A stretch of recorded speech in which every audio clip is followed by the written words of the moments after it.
Hey there, it's Brainy. April is Autism Awareness Month, and I'd like to raise some cash for the month to donate to the Autism Self-Advocacy Network. So, how am I going to do that? Well, allow me to demonstrate. This is a fish stick. Not very interesting, is it? But what if I dressed it in a flight jacket and sunglasses? That do anything for you? No? Well, how about if I turned it into a festive party clown? This isn't like an NFT. I like to call them ARTs, or actually realized tokens. I wish there was a single word name that I could call them, but anyway. If you donate a minimum of $20...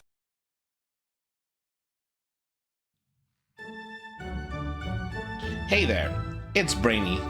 April is Autism Awareness Month, and I'd like to raise some cash for the month to donate to the Autism Self-Advocacy Network. So, how am I going to do that? Well, allow...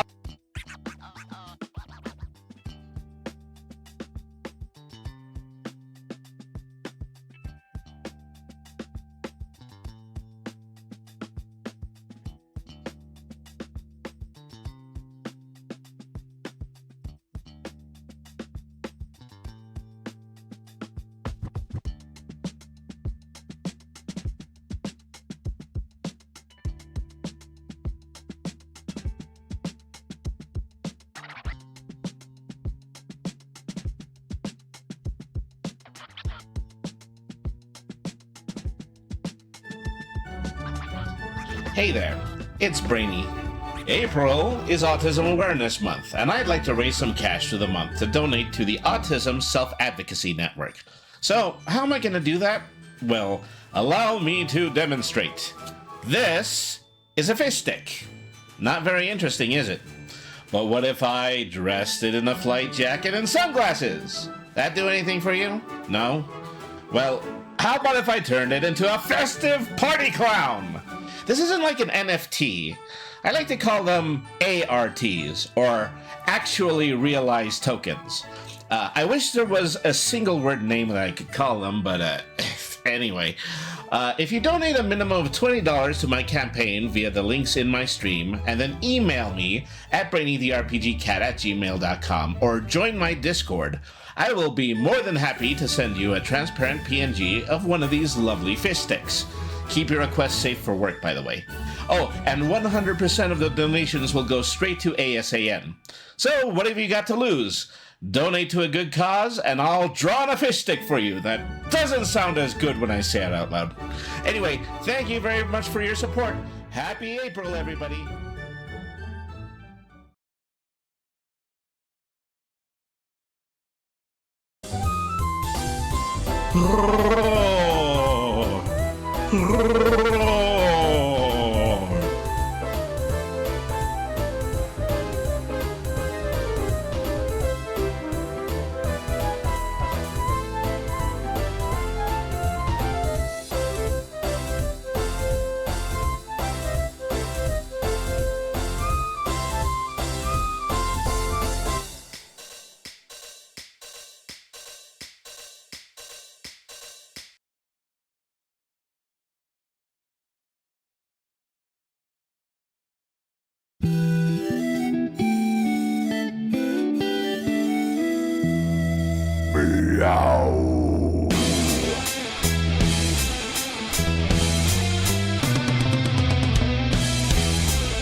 This fearless caddis is the raddest, has skills of the baddest, magic, slinging fuzzy guns, low status, practically unmatched, runs all of the gamut, in fact, he's a reference games and chatting, bent wizardly hatting, questing, stacking, napping, this cat diversified, witty banter, seeking kitty answers, roll 20 to scamper, tune in, and enjoy the ride, Brady, the RPG cat. Brady, the RPG cat.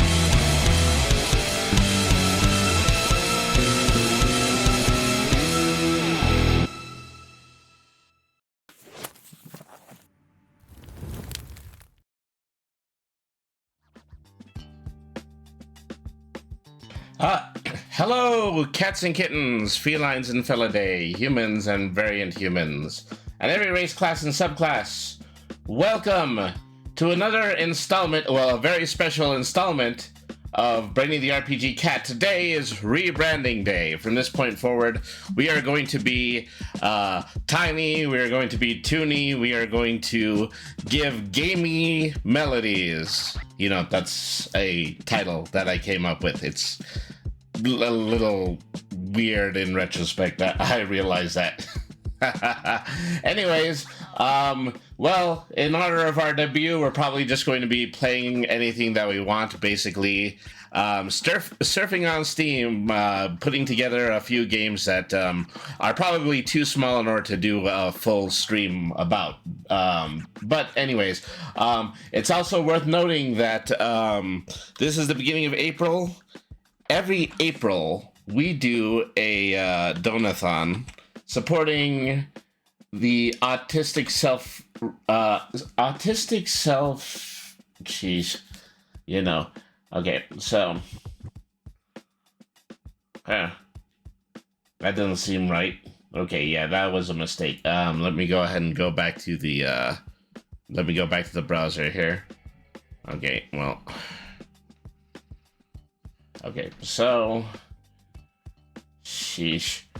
Well, the scuff is real, folks. Live television. Sorry about that. You know, it's just something didn't copy paste it in just the right way. Okay. So, anyways, we are doing a fundraiser for Autistic Self-Advocacy Network. Is that if you were to press exclamation point in the chat, but not right now because I have to change it, then you can make a donation. If you make a donation of $20 or more, then we are going to give you a official Brainy the RPG Cat fish stick ART. ART basically is that we're going to take the fish stick, we're going to dress it up in any way that you possibly want it. But just based on a request that you email back to me at bradytherpgcat@gmail.com, and then I'll give it to you as a transparent PNG that you can use anywhere. And you know, and so that is just, you know, adding a little bit fun, being a little goofy like I often am, and also helping out a good cause, helping out individuals who are in need of any kind of legal or quality of life assistance from a very good cause that supports trans people, which is the Autistic Self-Advocacy Network. So, thank you once again, everybody, for being tuned in so far.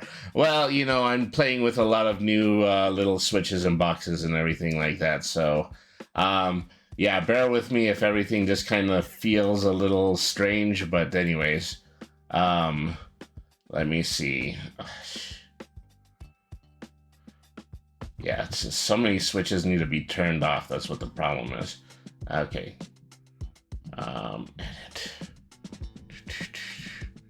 Okay. All right.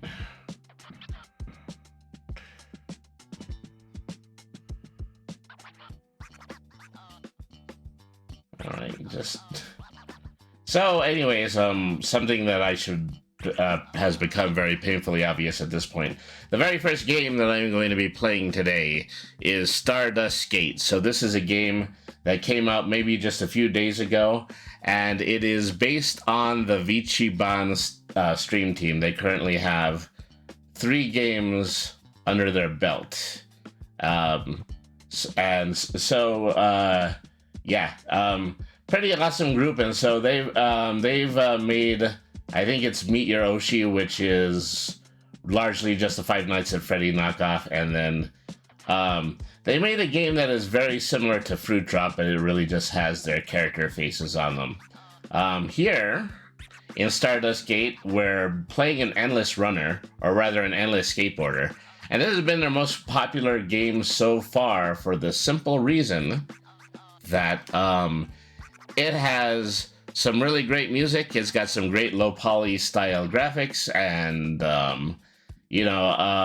people are also playing, competing for a high score on the leaderboards that actually has their Twitch screen name on it. So that's the sweetest plum right there, is that if you have an opportunity to be good at this, then you are indirectly receiving a plug from the fine folks over at VinciBound. So let's see.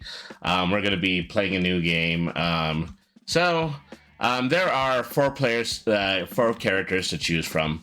We have Rose Doodle, who has the ability to create a swarm of little bee bear critters that can grab all the points on screen. Then we have Shia Bun, who has the bunny hop ability. Is that you have the effectively have the ability to double jump and then touch the ground and then double jump again, so you can get some mad air with them. I'll show you to your mom's place. And then here we have Buff Pup. They have the ability that whenever they take a certain amount of damage, that they actually become invincible for a short period of time, and you can use that maybe about 2 or 3 times during a run. And then finally we have AI Candy. Black tie affair. So this is probably the only character that has the ability to heal themselves once they collect enough points. Then they're able to summon an extra life. So there are some characters I really think are good for high scores above everything, and one of them is going to be the character that we're going to play right now. I think you know what the right choice is. Okay, we're going to be playing as Rose Doodle, of course. So then, yeah, let's start a new game. So this is pretty straightforward. This is an endless runner, of course. Grab the stars that are on the field. Try not to run into any obstacles. Every once in a while, double tap on the jump button in order to bear down and then get a bonus. Get some bonus score multipliers. And then any opportunity that you have, you can bounce off the top of an obstacle and get even more points to score. All right.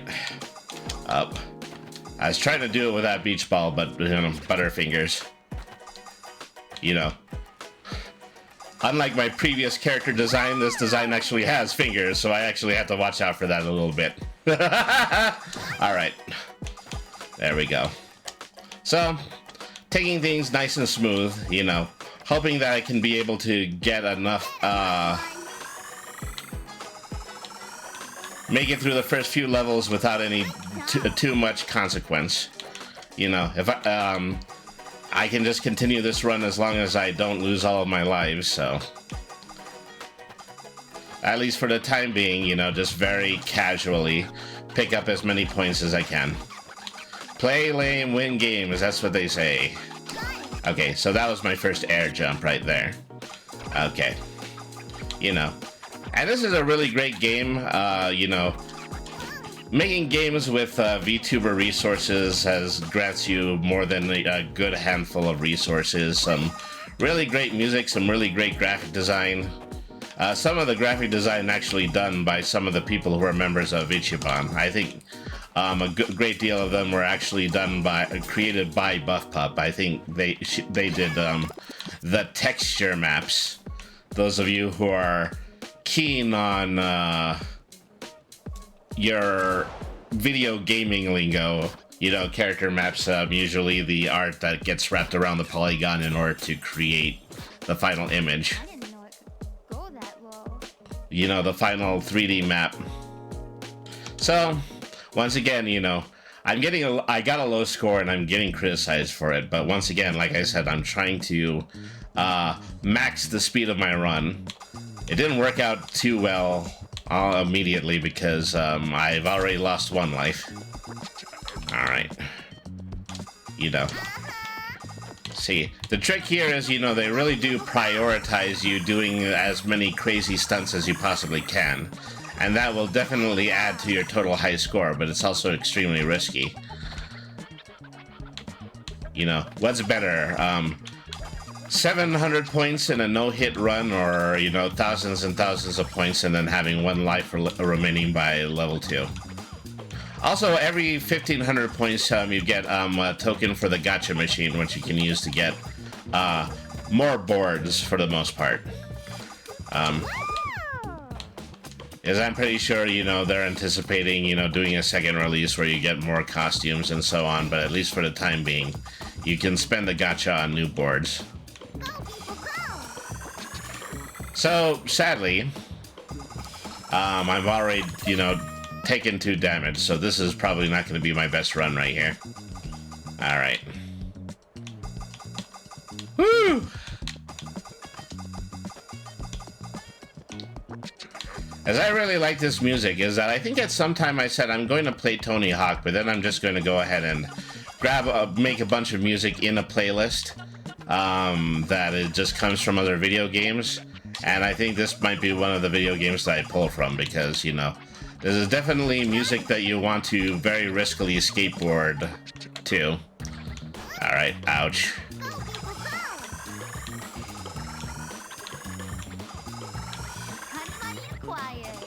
Uh-huh. Alright, second run. Definitely got a better score this time. I probably should work a little bit more towards score, simply because, you know, simply because I know that this run is going to be ending soon. I literally just have 1 life left. I have but 1 life to give for the remainder of this round. Alright. Ouch. Okay. That could have been the death knell right there. Okay, well, never mind. Now I have one hit left. Alright. Ouch. Well, so much for that. Yep. Save. So, I got a That's Gotta Hurt, which probably shows, you know, that I have a completely vertical death photo right here. And then I also got an upskirt. Very classy, Vichiban. Anyways, okay, so run number 2. Still using Rose Doodle. Alright. 3, 2, go. You thought I was gonna count down, didn't ya? Say, 1, 3, 5, 7. It's my countdown. That's the brainy countdown. Alright.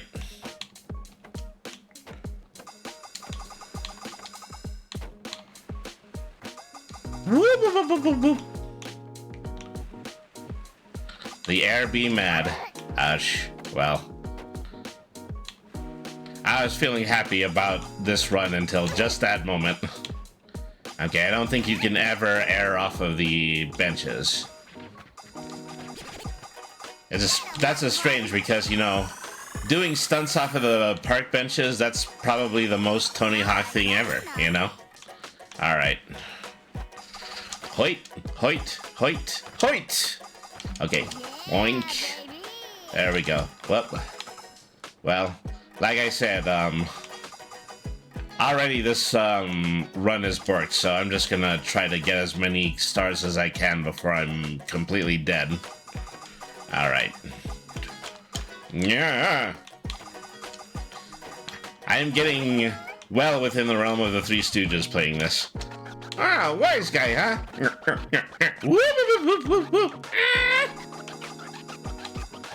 Alright.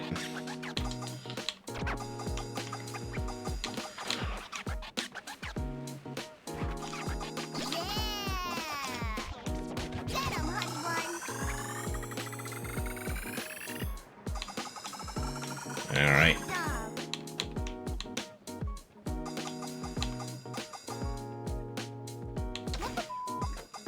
Okay.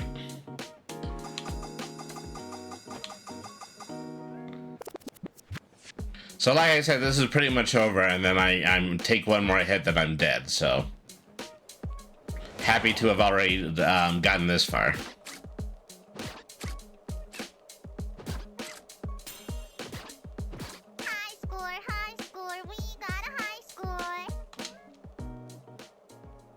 I guess if you get anything within the realm of 500 points per section, then your Vichiban character is happy about it.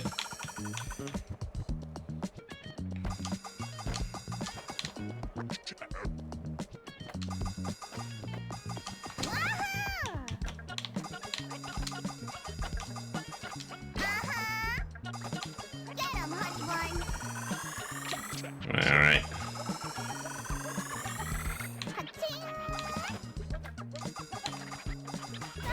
Ouch. Okay, wrong time to jump. You're amazing until you fell. Ah, thanks, I appreciate that. That's about the nicest thing that anybody has ever said to me. Alright. I think maybe the sound is a little high right now, so I'm gonna bump it down a little bit.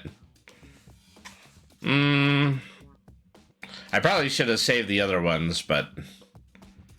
ah, well. Well, then I'm not saving this one either. Okay.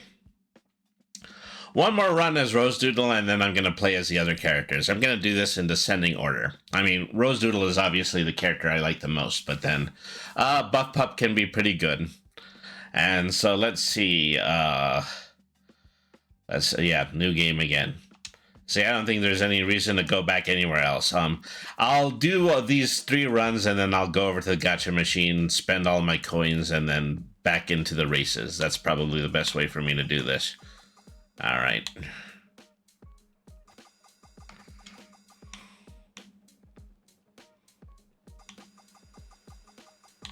Okay, this time I'm going to follow my own advice. I'm going to take things as casual as I possibly can so I can live longer. Get a larger high score in general. You know, of course I'm going to, you know, do a little bit of harm to that every single time I do my super move, because then I'm going to be flying and then I'm going to get dropped back into the stage in a place where I might get hurt immediately. So taking care, not too many stunts, just do my best in order to grab all the stars. Grunchy stars, you can give her quick work. Very few people remember the Swedish chef's very brief foray into breakfast cereals. You know, it was really great. It was cinnamon sugar flavored, just like Cinnamon Toast Crunch. But they were stars. They were Grunchy stars. You can give her to her. All right.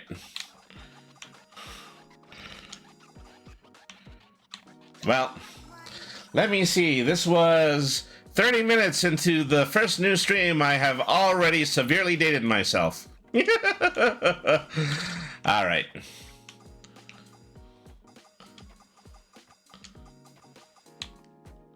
Beamer. Beamer. Ouch.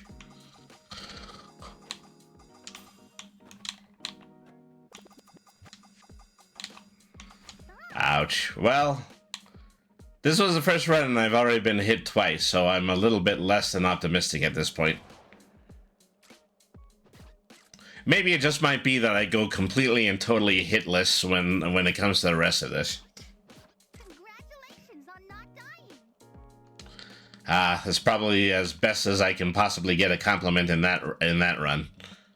All right.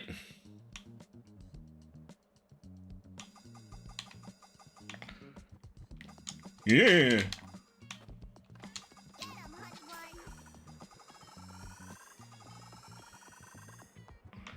All right. I'm probably gonna want to watch out for that crate.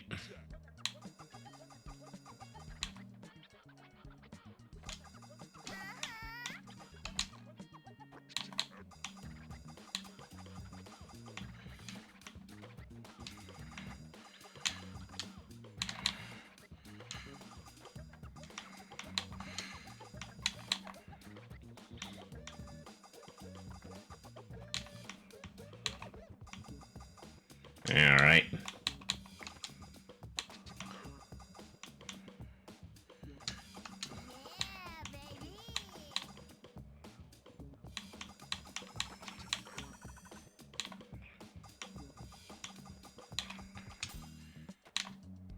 Ouch. Well.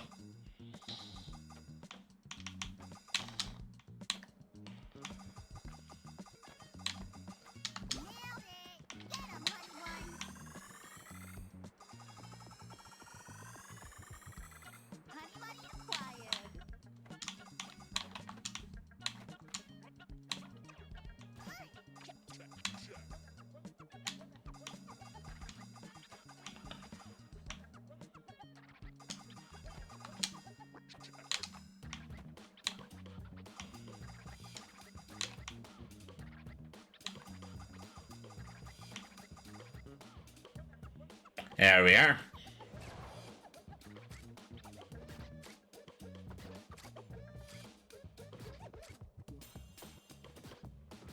Look at you with the new high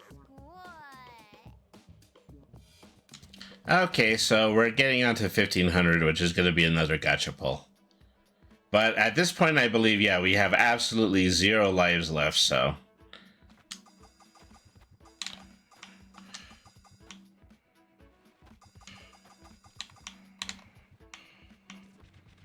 So barely onto stage 3 so far.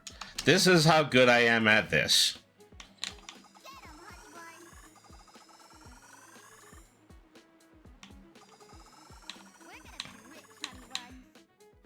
All right.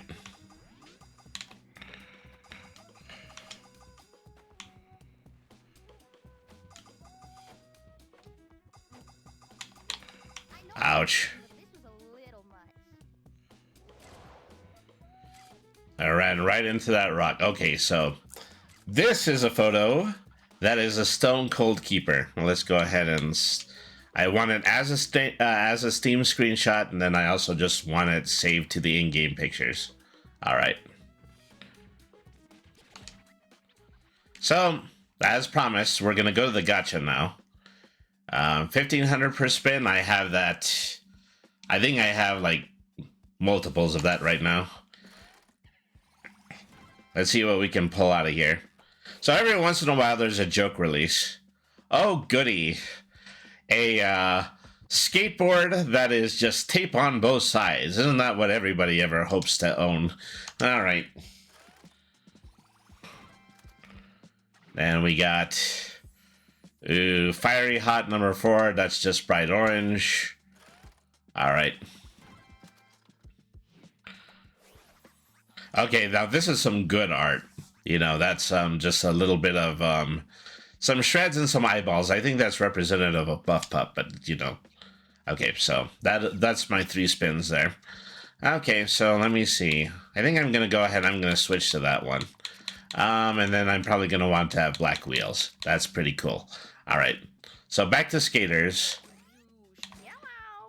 So we're going to do Buff Pup first. I mean, you know, Buff Pup and also Shia Bun, they were the first two, some of the first 2 streamers that I ever watched, actually.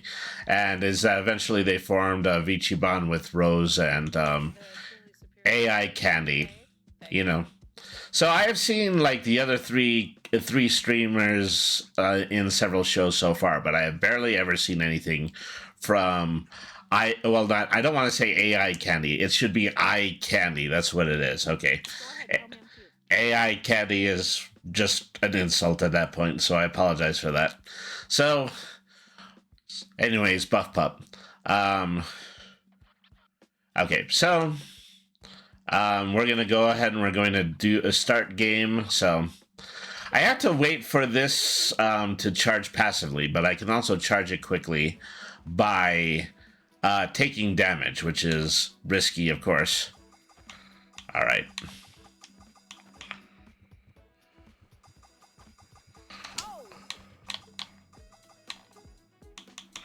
Is that I go so far back with Shia Bud is that I remember seeing some of his streams before he actually had a dedicated stream avatar. So he had that going for me, which is nice. Buff Pup used to look a lot different too. I remember when they started to make the character transition. It used to be just kind of like an adorable semi-anthro Shiba type dog, and I believe that life icons are actually look exactly like the way that she used to when she got started. But then over time, she got a very special costume around Halloween, which is a werewolf costume. So she's playing that to character at this point, and that also includes the special move that she does right here. So while you're dashing, you're temporarily invincible. I feel so sweaty all of a sudden. All right.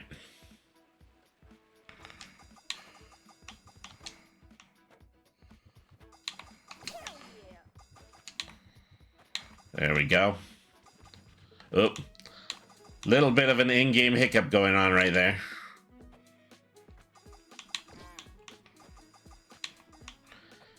Every once in a while, I'll get a game interrupted by my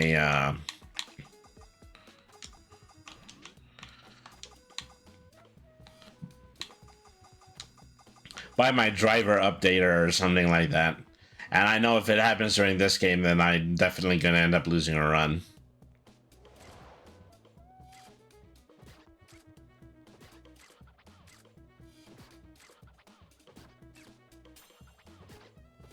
That score's thick. It's not small. No, no, no. All right. Oh, that is another breakfast cereal reference. What is up with me is I'm just thinking a lot about breakfast cereal. Breakfast cereal, breakfast cereal. Whatever. So my runs with Buff Pup tend to last longer because, you know, just taking advantage of the timing that I need to have in order to use their special move in order to gain invincibility. I don't know if it's as good when it comes to getting... I don't know if it's as good when it comes to getting the total amount of stars that I do with Rose Doodle, but, you know. Everybody's got a very specific advantage, and that's a good kind of game balance to have. Playing as Shia Bun and then getting a high jump is a little bit outside of my wheelhouse, though.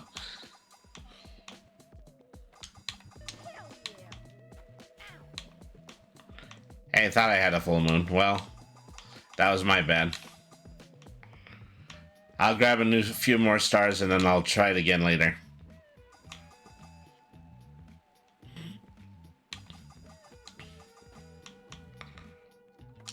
Oh. Okay. Okay.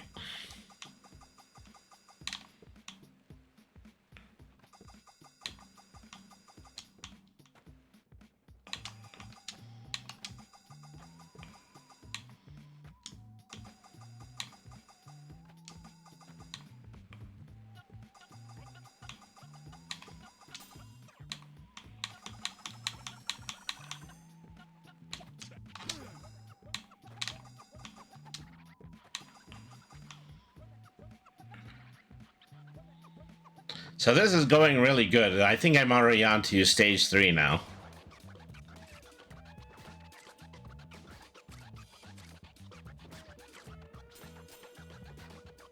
Wow, you got, like, what, 5 stars? Okay. She can't count. I think that's really just a big between level joke that she does.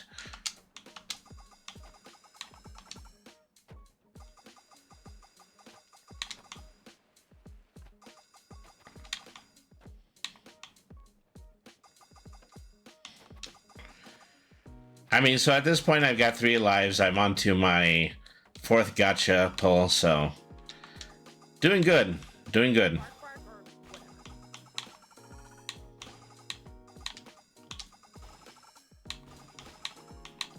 Alright. Did that feel good for you too? Ouch. Well, actually, I hit that, but I didn't take damage, so lucky me there. Wow. Alright.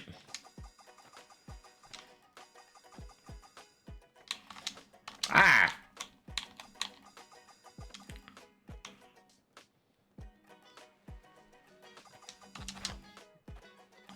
Okay, that one was a stone cold accident. Austin316 says I just ran into that rock. All right.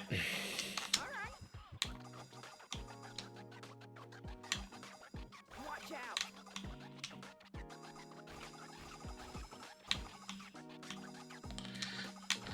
So even in the situations where I have a fully charged moon, if I run into a big enough obstacle, like a whole ass wall, then I'll still take damage.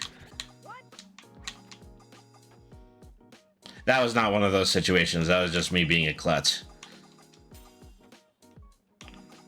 All right.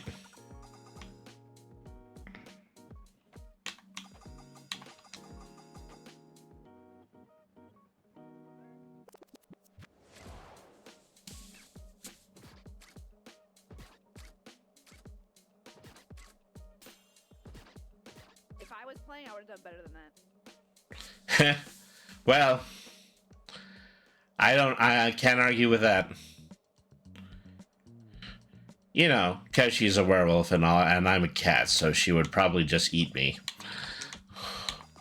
Ouch. Well, I guess I more than deserve that one. I haven't quite gotten anybody into the Family Guy death pose yet. Alright, so... Okay, this is my second run with Buff Pup. It's hard to tell because it definitely did last longer than the ones with Rose Doodle. Alright.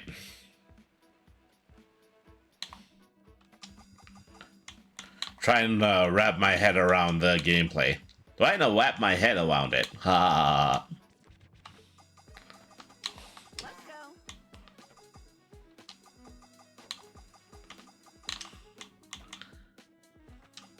Oh.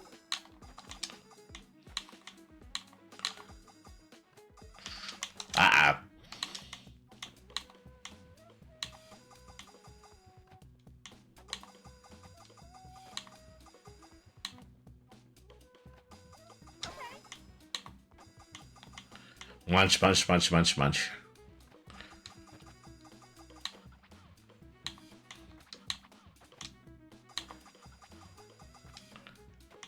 So, I guess, you know, the last Nintendo Direct went by.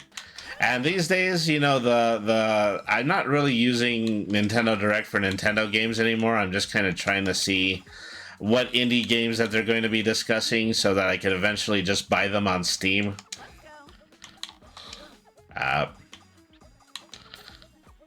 So right now, Namco is in the middle of doing something that's kind of like, it's kind of hard to describe, but it is like the Dark Universe, Universal Monsters, Cinematic Universe, but for their original arcade games. And they just released the one that is, I think it's called Fatal Labyrinth, which is quite literally Pac-Man. It is the Metroid-ish space horror version of Pac-Man, and that's actually a pretty interesting one to look at. I mean, of course, I'd be more than happy to play a very modern version of, say, Galaga, or Galaxian, or Gradius. All of those are very good. Sorry to put you on pause, but I had a work meeting. Did I miss anything major? Well, Space Horror Pac-Man sounds fun. Yeah, this is all I'm saying. This is all I'm saying. I don't think you missed anything too much. I don't think you missed anything too important. I mean, I've been crashing a lot, you know, but you can hit the replay for that if you want. The other major thing is, you know, all the videos that I had put on in the front, but, you know, also, you'll get to see those again. I'm going to run them probably around 1 o'clock when I do the second half of the show. I am in the process of making a new version of Joe Kazuski's music video for his song based on Brainy the RPG Cat. That comes from his band Microphone Voyeur. And so I'm going to be working on that in the next couple of days. One of the things I needed to do this I need to do this Let's Play right here because I need like lots of different games so that I can cut B-roll and then make that other music video. All right.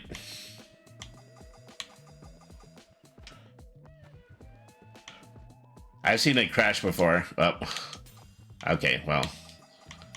Did not hit that rock, did not actually have the super. So that one's on me. You've seen me crash before. No rewind required. Oh, Joe, you have seen me crash in ways that very few other people have. You've seen me crash on our friend's couch. That is a way that I have crashed in front of you. All right.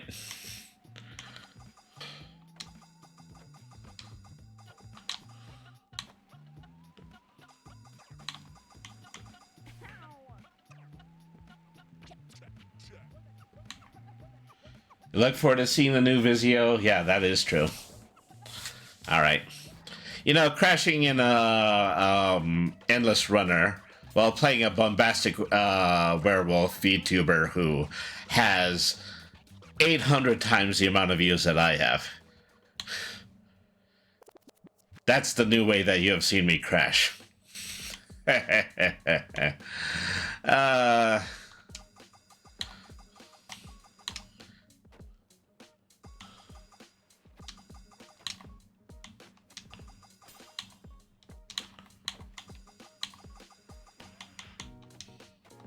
Alright. Let's go. Okay. I probably could have double bounced that if I were a good player.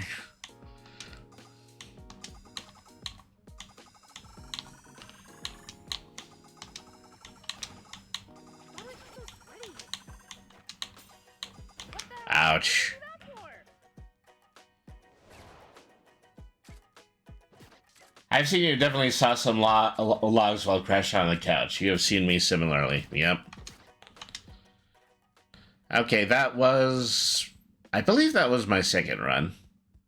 Okay, well, at any rate, I'll just play one more, and then we'll go ahead and we'll go to the other two skaters. All right.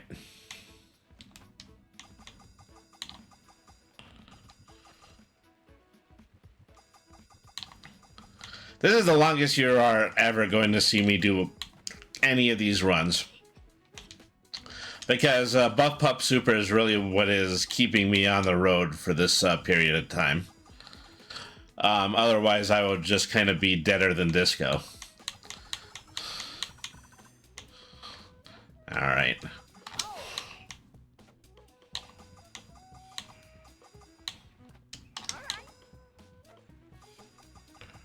Hell yeah.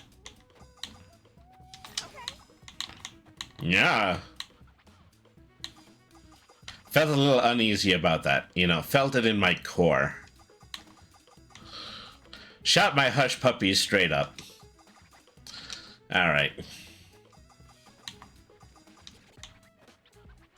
I can see this character definitely appealing to the furry crowd. Well, as I was previously mentioning, they used to be a little bit more directly furry. They used to be an actual anthropomorphic Shiba, but at one point they went full werewolf, and once you go werewolf, you never go previously their wolf.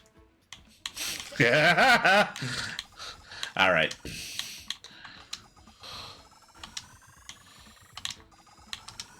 There we go. You think I can use this right now?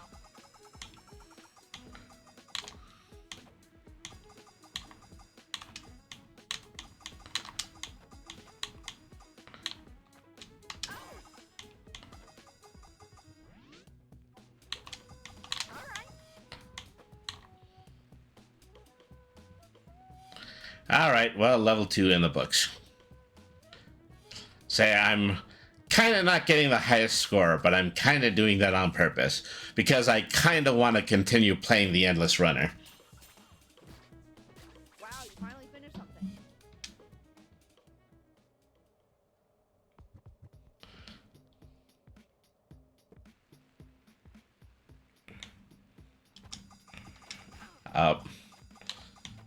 That hurt. I'm not going to lie to you. That hurt like an MRFer.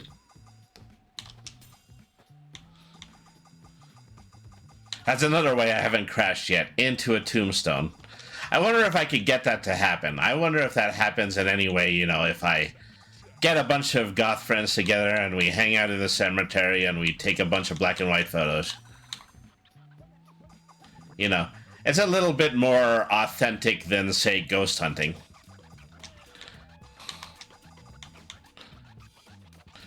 Am I supposed to believe that a ghost appears every time my camcorder screws up? Because let me tell you, my camcorder screws up a lot. I have kind of a crappy camcorder. All right. What happened? All right.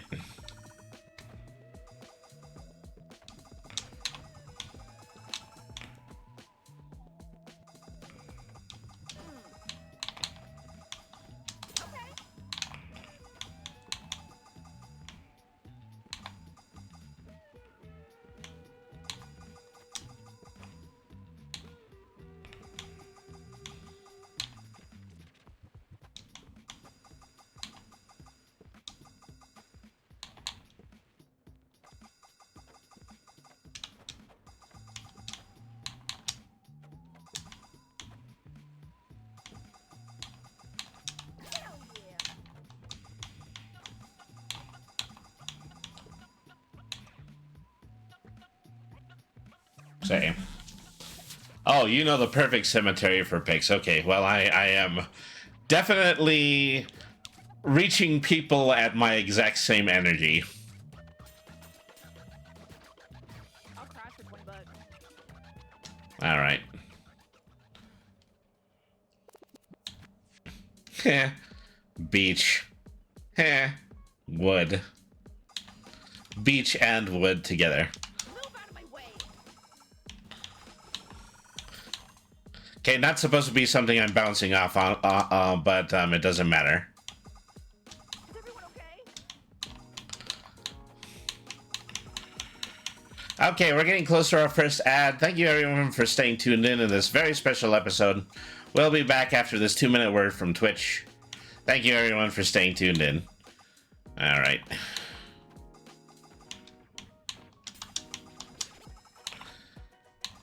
Money, money, money, money, money.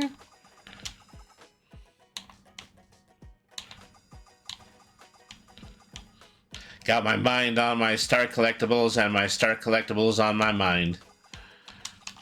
All right. Woo! Well, you know, I think, you know, I started getting it into my head that it would be pretty cool to actually learn how to ride a skateboard. But when I got that into my head, I was already in my 30s. So, yeah, I don't want to burden my health insurance in that way. My hip. That feels good for you too. My grip. My tip. All these things that you don't want to actually hit if you're 30 years old and you're on a skateboard. You know. People these days, they swear by longboards. Longboards are a lot safer. Longboards are an actual viable method of transportation, but to hell with it.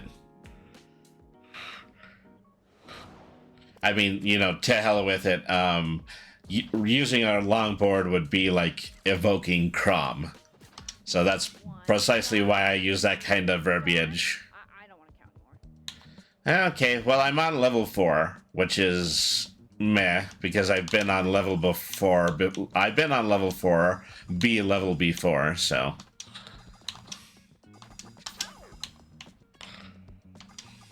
No, I'm sick of it. Okay.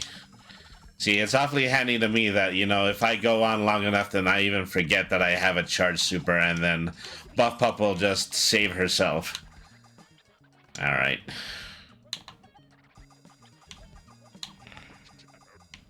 I love the music in this game. But we've been over that. We've been over that I love the music in this game. All right, well, we're back. Thank you, everybody, for staying tuned in. All right. Kind of a bit of a lame bounce right there. You know, everybody looks at endless runners and they think, well, you know, this is a time when I'm going to start getting conservative. This is a time when I'm going to go wild and try to get the score multiplier. Watch out. You know, I am of the school of thought that I have absolutely no freaking idea what I'm doing. I blacked out. Let the low poly VTubers fall where they may. And they will fall, because I'm playing them.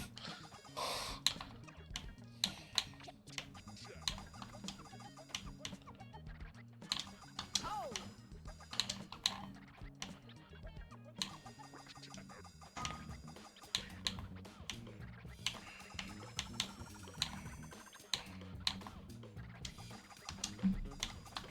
Ouch. Well. Oh, I've made it to level 5 for the first time, but the downside to that is that, yeah, I'm completely out of lives at this point. That score That score is is thick. thick. We've also gone full circle, which is not really a surprise either, because this is an endless runner. There's only 4 levels programmed into this. I don't know if they're treating this like an early access, if they're ever going to give it a free DLC update, but, you know, they are more than likely selling a whole bunch of units. You know, even though they're selling units at maybe about like $4 a piece. You know. But of course, you know, that's mobile gaming too. Mobile gaming is a multi-million-dollar industry, despite the fact that the games are like $4 each. You know. Or whatever. If I play another VTuber game, it's probably more than likely going to be the puzzle one. I'm not too keen on playing another Five Nights at Freddy's.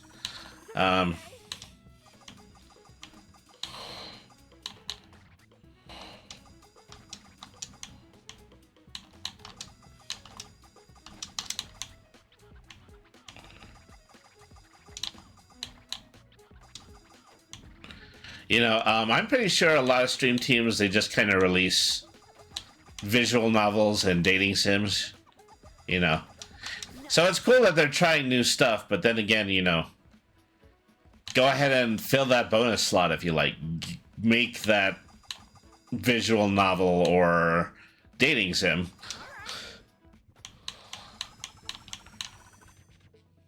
All right.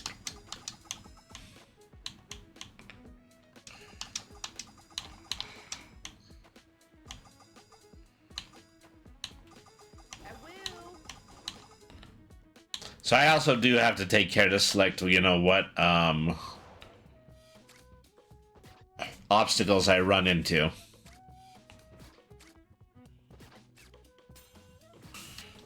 Whoa, look at that score.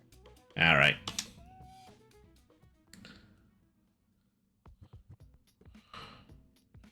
Okay, well, I think they're going to let me keep the rest of my super and start going into the next stage, but there wasn't much of it left. Up. Then just a right turn into the bush. All right. Okay, so I'm done with Butt Puff for now. I'm going to go ahead and I am going to spend all of my gachas. Hopefully this will be enough in order to give me a full set of board backs, but, well. Hey, I would love to have a little miniature vinyl buff pup, but unfortunately, it's one of the junk selections in this game. Alright. Oh, look. It's red.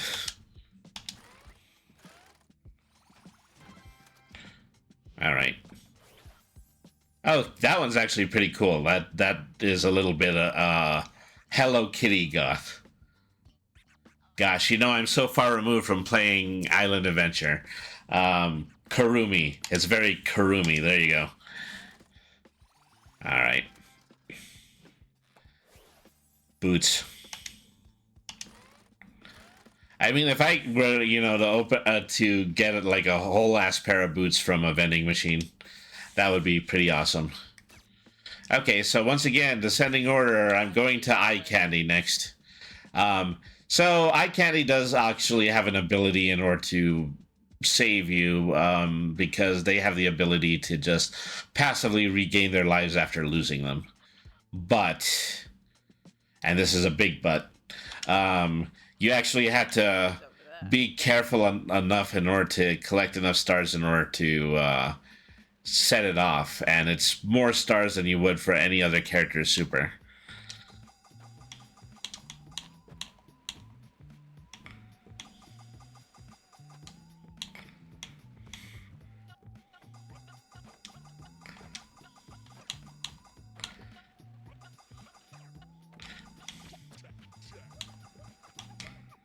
All right.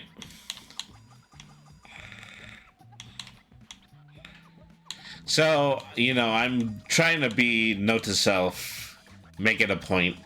Maybe someday I can see one of Eye Candy's streams. So I've been hit already, so you can see the icon appear in the corner. That's going to turn into a full pentagram, and then I'll get my life back. All right.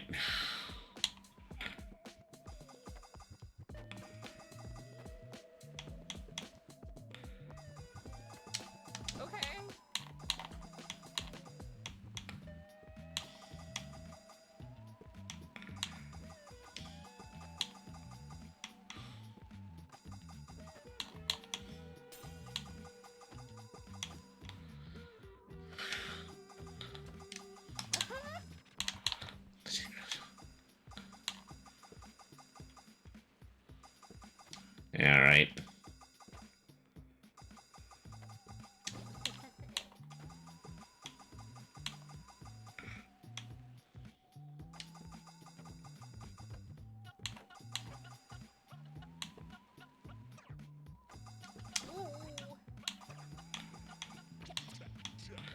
Okay. So it's very likely I'll just finish the rest of this run before I actually have a bit at getting my extra life. So, just as I said. I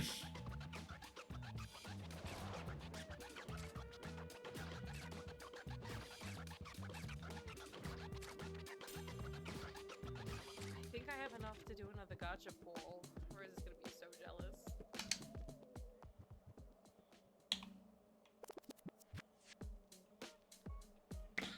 Well, you know, I do like, if nothing else, that Eye Candy is kind of on my level when it comes to this game. Skateboarding. Hurrah. Hello, I am Demon Woman. Do you like skateboard?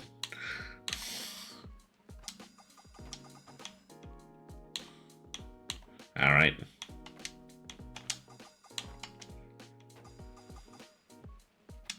Woo. It's kind of fun when you get the hang. I need you, lab chats. There we go. Okay, so let's see how long. I've got 4 lives now, and let's see how long I can actually keep them. Ow.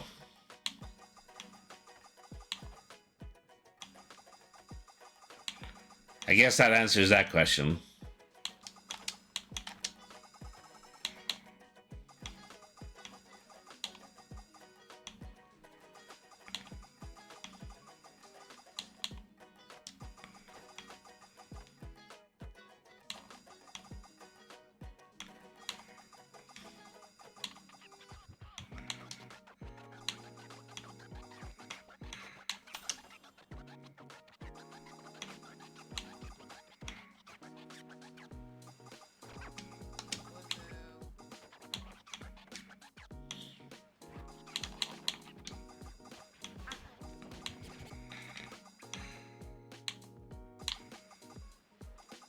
Oh. Well, this took an unfortunate turn. That's losing 3 lives in as many seconds.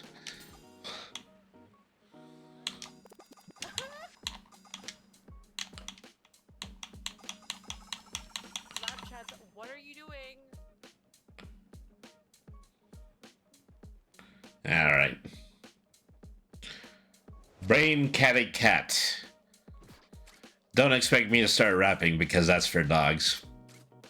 That might be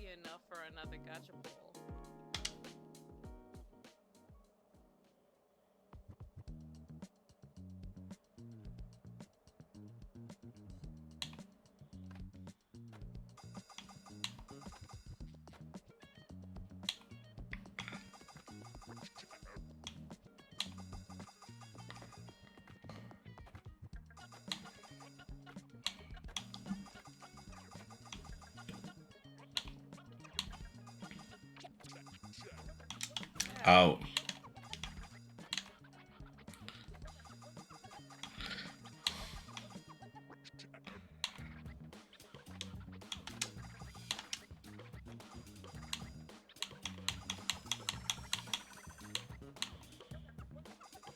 That's how it's done. Lab chats, come here.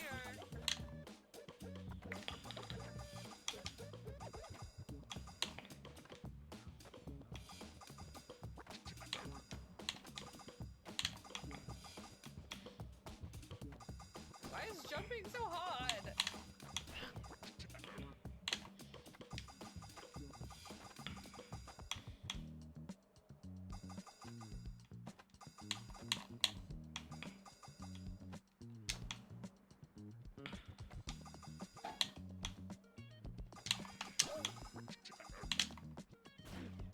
Up.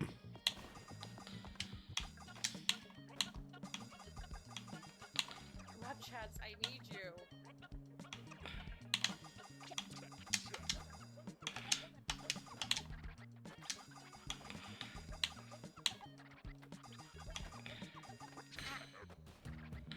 Okay. My arch enemy in this game seems to be the billboard.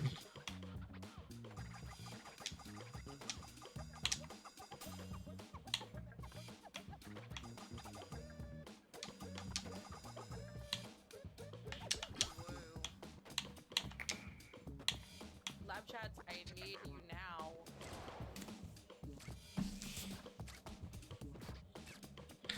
You know, it's baffling me at this point because I am pretty sure I'm doing as worst as I possibly can. But I'm still losing for the most part. All right. Yeah. La la la la la la la la la la. All right.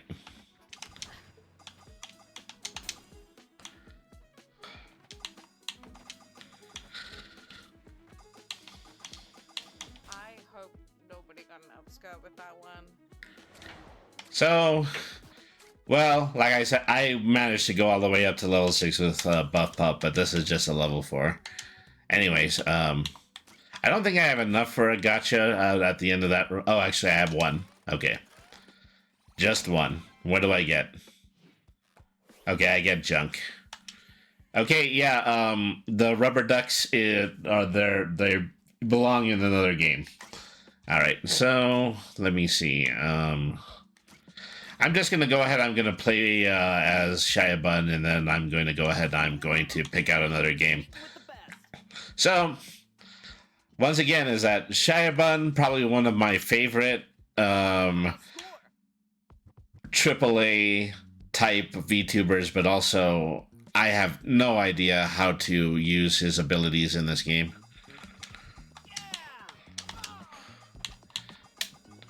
Point made.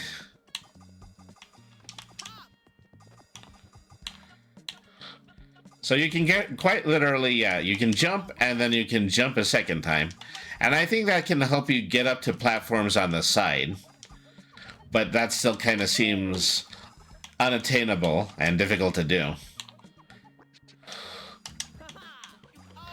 See, I actually tried to bounce off of the obstacle, but I couldn't because I had the double jump loaded. So if you play Shia Bun, you know, there is a very good chance that you're not going to hit the obstacles when you want to. Or either that or you have to get used to a completely different control scheme. Ouch. Well, there you go. I'm not good at this, in a way.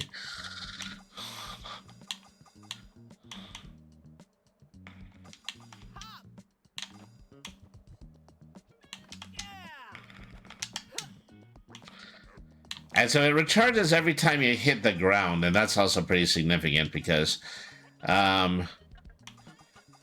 maybe you have the ability to use this to get several bounces off of the ground, but then you actually have to waste a double jump in order to do that. So maybe that's the wrong doctor. kind of hard to say.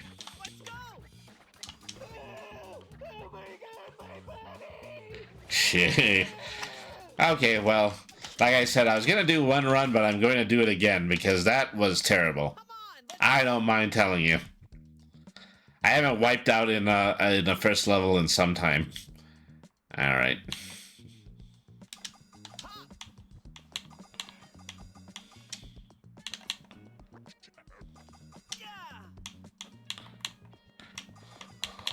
I mean, it helps if you're up on ramps and you're not crashing, but if you're that high up of a ramp and you're not, if you're that high up a ramp, then you're not on the ground and you're not on the ramp, which means you're actually losing quite a bit when it comes to points. So what are you gonna do? See, every time that double jump happens, I have been thrown off because I'm just so used to being a little bit more glued to the floor on this.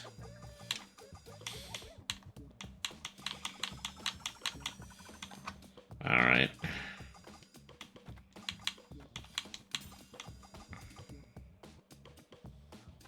Let's hop. Get it in because I'm a rabbit. All right.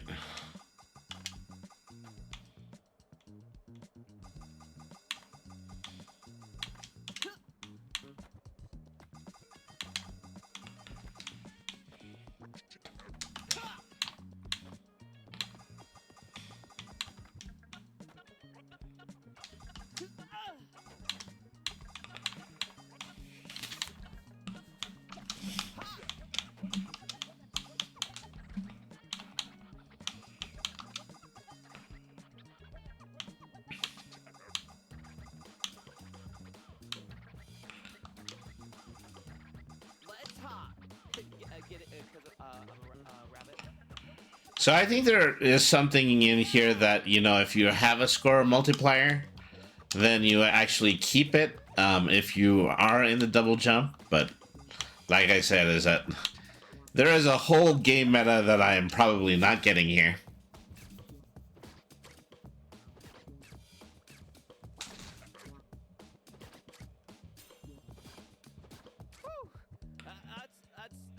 That's a pretty big score you got there. All right.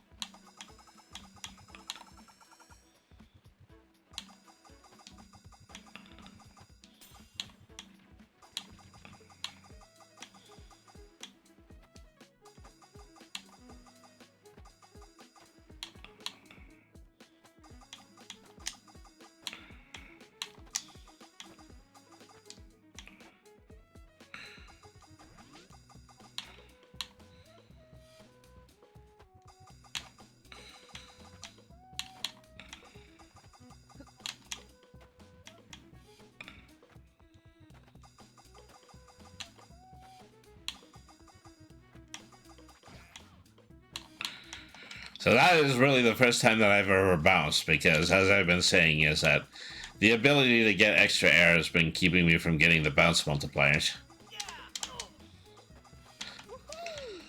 There is somebody out there in the wide, wide world of web that knows how to do this better than I do.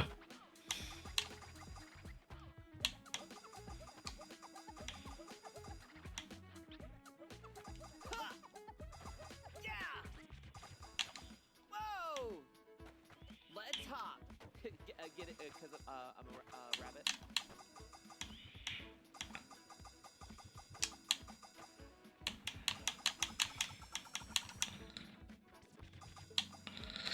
So I'm finishing these stages, but yeah, I think I actually canceled something there. I mean, you have to hit the button like 3 times in order to get back to the forward boost. And also, there is something to be said about jumping, doing the forward boost, and double jumping again. Because you recharge that the moment that you touch the ground.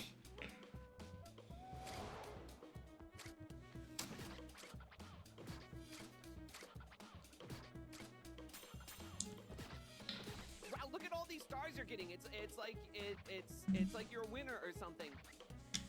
All right.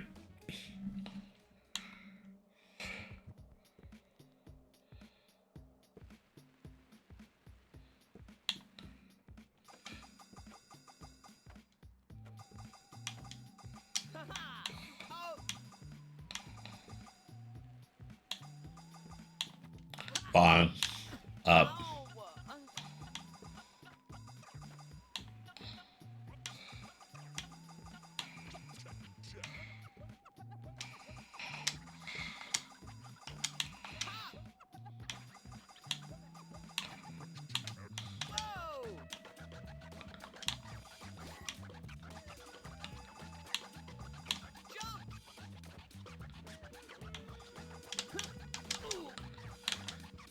Well, I got off of the ground and then onto the ledge.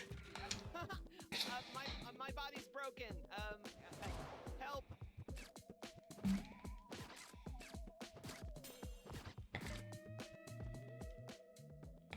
All right. So at this point, I have enough for one more spin. Let's see what we got. No, probably junk. Yeah. Oh yay! It's a Tamagotchi. Remember when those were all the thing? All the thing and all the and then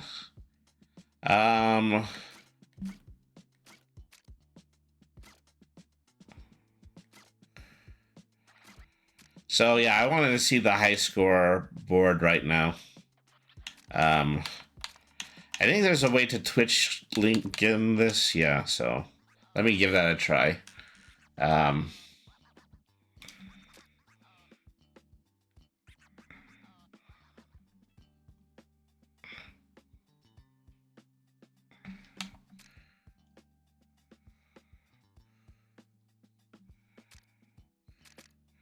So I click on a link and then it gives me a code.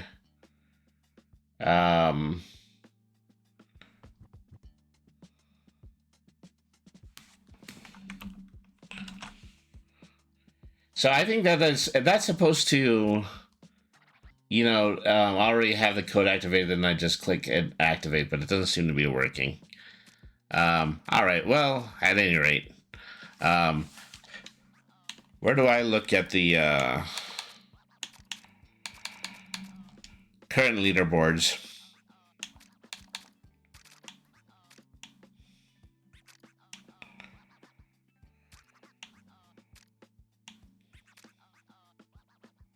Say, highest distance, most gotchas, best streamer luck, highest score.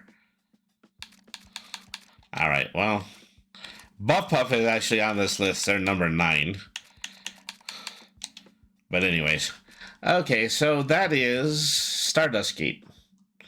Pretty cool, pretty cool. It's a good game to pick up and just play every once in a while, and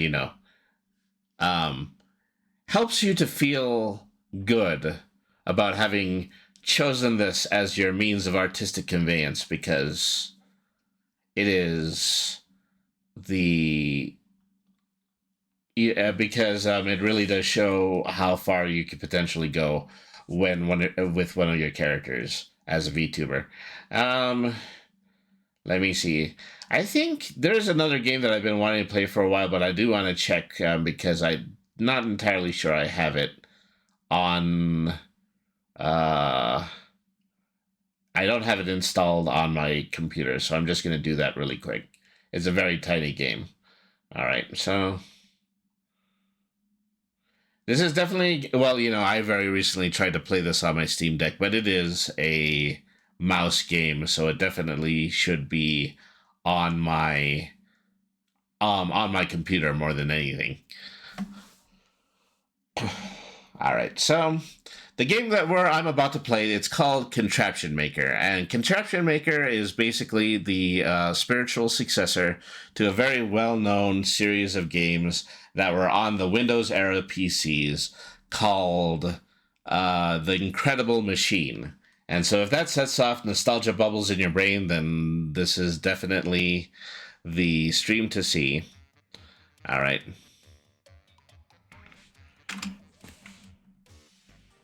Okay, there we go. I was wondering if it was going to go full screen, but... So, as you know, that very recently on the stream, I played the game Zoombinis. And the significance of Zoombinis was that,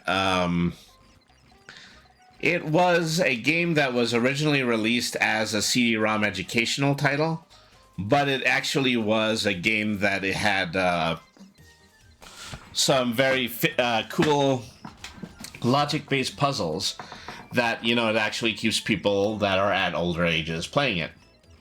Contraption Maker is the exact same thing and stuff. It's the same thing and stuff. Because a Contraption Maker is creates an enormous amount of single solution physics puzzles.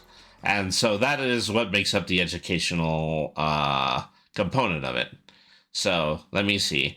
Last time I left off on the Easy Does It section. And so they're just, I'll play a few of these and then maybe I'll go at a hard into a hard level so you can see how elaborate this game eventually gets.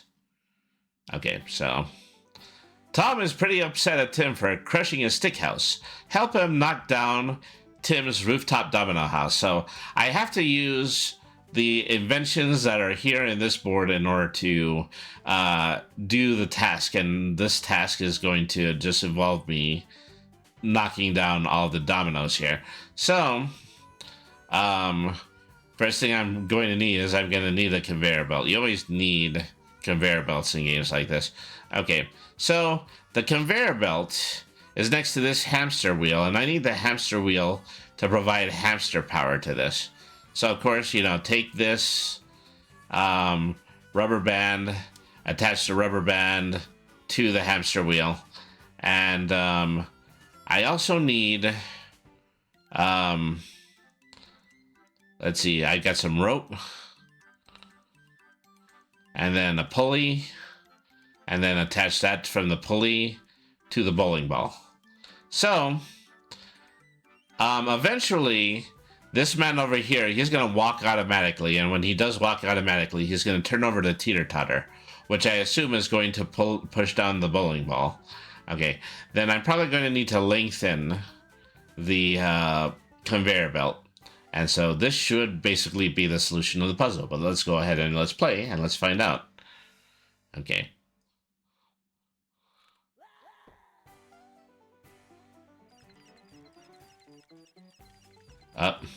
Something's a little bit amiss. And I can see what I did wrong, is I can see that this became a... this was a little bit too far away to not to hit the boxing glove, so let's play it again.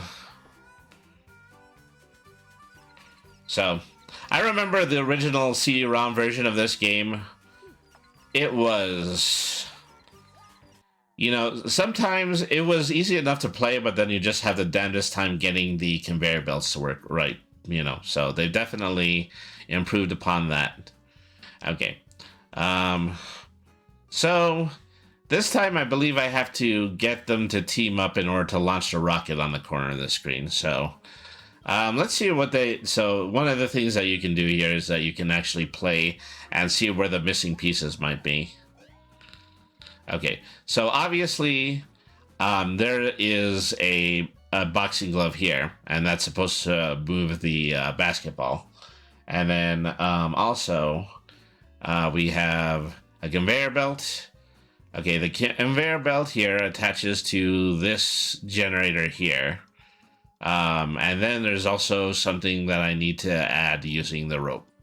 Well, let's see how this has affected the overall construction of that. Okay, well, so there's a few things that I'm not doing here. One is that this light bulb right here needs to highlight, so it needs to be lit up so that it can light the magnifying glass, and then that will cause the candle to get lit and then set the rocket on fire.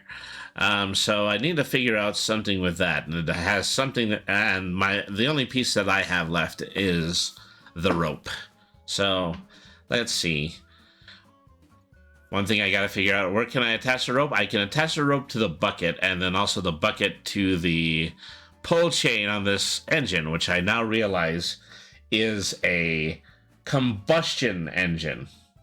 Gold Tea Fish, is this the Incredible Machine? It is Contraption Maker, which for all intents and purposes is the Incredible Machine, even has the same director. Available on Steam, great game, it's the bomb. Alright. Thank you very much for tuning in, Gold Tea Fish. Alright. See, and that was obviously the solution. Alright, so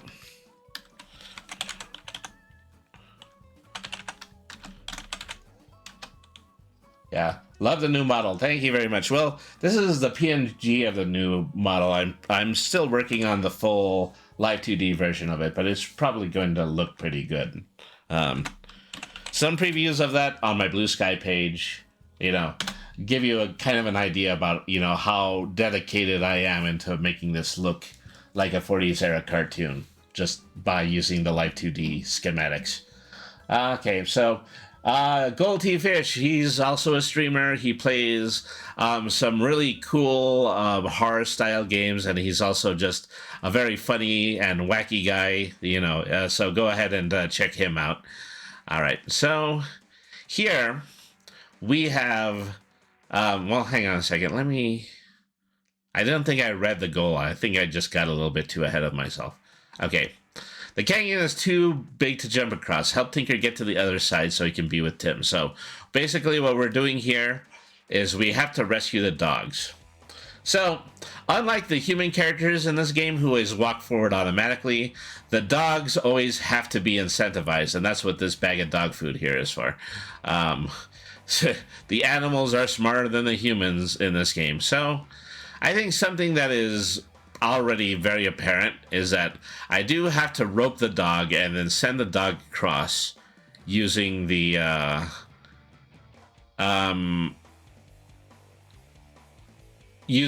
this Zeppelin right here. All right. So this kind of works. The problem I'm going to run into is that eventually I'm not going to be close enough in order to cut the rope with the scissors. So there's obviously a lot more to this than that. So instead of that, I'll put the rope on the end of the bucket. And so very obviously he's now going to get carried across by the cart. I mean, if that's all there was, then that's all there was. You know, then he'll likely hit the scissors will cut him off, and then he will be with the human again. All right. Done and done. So, like I said, these are the real easy puzzles. I'm going to do probably like 24 of these, and then I'm going to actually get into the challenging ones. Work on your multitasking. Start the blender, pop the jack-in-the-box, and get the soccer ball into the recycle bin. So I've got a lot to do here. So I've got three belts, and so one belt onto the jack-in-the-box. And then it's probably very likely that, you know, another belt goes here. And so I think, yeah, this is kind of fixed to whichever direction this gear is turning. And I'm hoping that it's going to turn in the direction of the hamster wheel. If not, I'm probably going to need to reverse something. Okay. Let's go ahead and hit that. Okay, well, that part worked. This part, not so much. What can I be missing here? Okay, well, obviously, I have 2 more gears.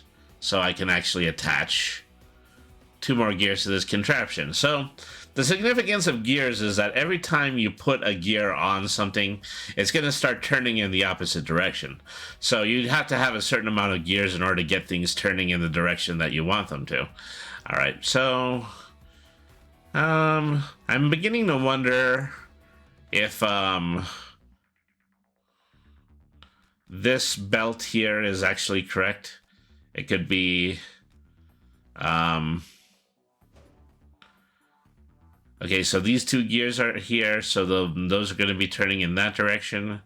Maybe this starts here, and that's what starts the generator. And so then there's going to be a gear in the middle. Okay, so that definitely starts the generator. But then I'm going to have to put this belt up here in order to fire off the Jack-in-the-Box. And I think that's the whole puzzle at this point. There you go. All right. Tim just had to build his house in a dangerous construction zone. See if you can get him home in one piece. All right. All right. So we have 3 ropes. Obviously, they're going to want me to construct everything based on a pulley. Okay. So I can attach... Can I attach multiple ropes to the hook? No, it doesn't look like it. So those are the ropes in just 2 different directions, and then I have 1 left. Okay. We're not quite in the house demolishing modus at the moment. All right. Let me see. Additional rope. Then... Well, I can make a tightrope. I can just string a rope from one section to the other, but I don't think that actually solves my problem. And I'm pretty sure I have to wreck the house quick enough for him to... before he gets into it. So... Let's try rethreading some of these. Is that no matter what I do...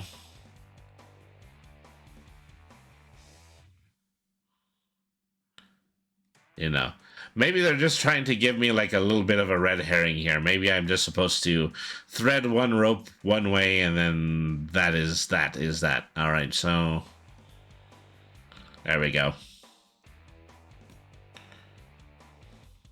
You know, I have to find the right place to put the string, you know, which is difficult to do because I'm a cat and I don't usually put string together in the method for which it's originally intended. Let's see. I mean, I can do this, but then the middle ball is just going to drop down. All right.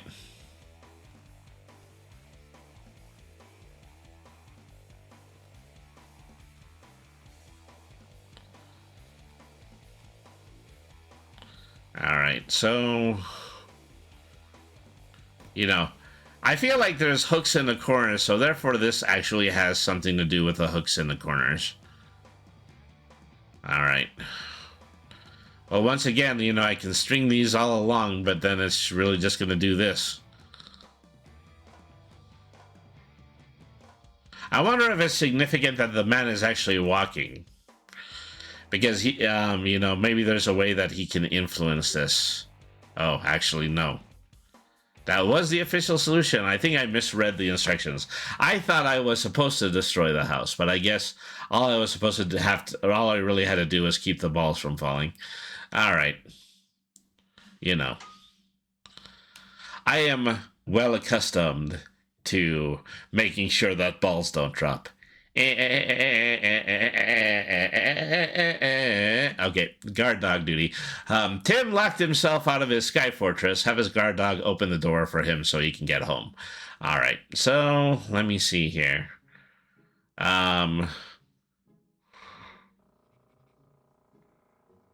Just let me see what happens naturally here. Okay. So... I have a dog whistle. Yeah. And so as soon as Tim touches it, then he moves forward, and then in the process, he lowers the hamster wheel. So I believe that's part of it. So from here, then I can pulley, pulley, pulley, and then gate. So, yeah, this is pretty much it. He'll blow the dog whistle, the dog will walk over the hamster cage, and then the gate will lift so he can go home. I am assuming that's how it operates. All right.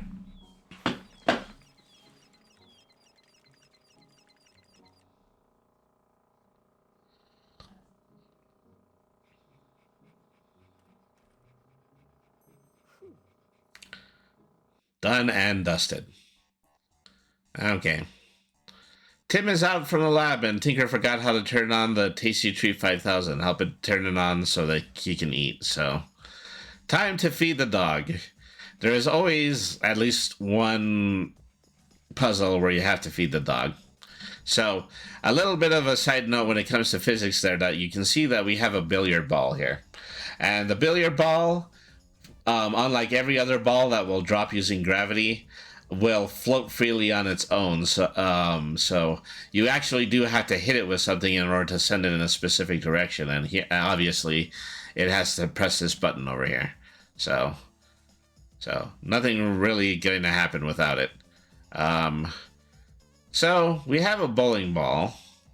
And so if I drop the bowling ball, then it's going to start turning on some of these generators. Unfortunately, it's not going to turn on enough of these. Let me put it another way. There's only one. There's more than likely that only one of these three lights are important, and I believe it's the red one, because the red one, if I hit the light, it bounces off and then it goes to this switch. So, you know, I believe there's a cat character in here too, and the cat actually does follow the laser, but that is neither here nor there. So I gotta figure out, first of all, which one of these three switches to pull. All of them end up pointing to this one light switch, and I wonder what the significance is of that. Let's say I try to plug in the electric generator, and then pulley that into the jack-in-the-box. All right, so, you know, it can't be that simple. You know why it can't be that simple? Because there are mirrors in the puzzle, so obviously I have to bounce a laser off of the mirrors. So the only laser that I think qualifies is the blue laser. Okay, so yeah, that got her going. Okay, jack-in-the-box, plank, billiard ball, and finally bone. Yeah, that one's pretty cool, actually. We're starting to get a little bit more into, you know, the elaborate Rube Goldberg-esque element of this game. Okay, so let me see. I did it again. I need to actually read the goals so I know what I'm doing. It's time for amazing cardboard acrobatics. Get the bowling ball inside the cardboard box. Okay, so the bowling ball, for starters, is attached to the jack-in-the-box. So I have an electric generator. I have two light switches.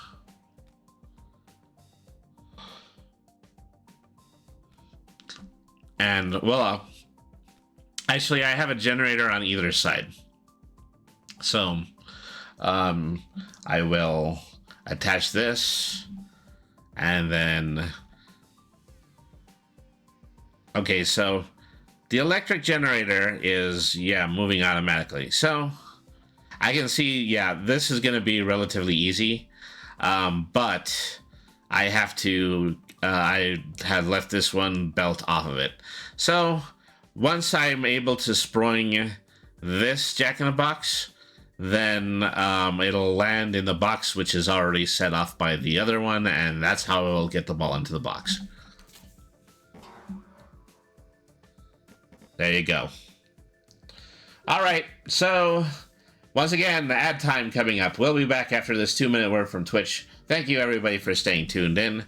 Okay, so I'll probably just do another pair of quickie puzzles, and then we'll go ahead and we'll go on to the normal mode. All right. So we have to cut the blimp in order to get it to move. And so obviously the scissors need to be here to cut the rope. Then we do have the hamster wheel here. Then... Okay, the hamster wheel should attach to, let's see, what is this? This is kind of a new gadget for me. I can attach the the pulley to it, but yeah, let me see. What does that do specifically? Okay, so this is a piston. That's what that thing is. All right, so then I will take that, and then I will put the rope on it, then the pulley, and then so I'm pretty sure that this is going to be very straightforward. The piston is going to yank the bowling ball. The bowling ball is going to tap the scissors, and then the scissors are going to release the zeppelin. There you go. Easy peasy lemon squeezy. All right.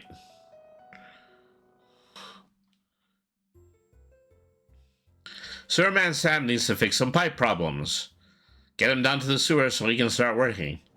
I see the problem you got here is we're going to need to go back to the shop and we're going to need to get a 3.5 Pickney flange in order to fix this. We can get back to you this coming Tuesday. So once again, Tim has a special icon here.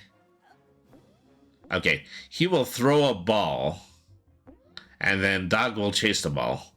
Okay, so we've learned something here. Okay, so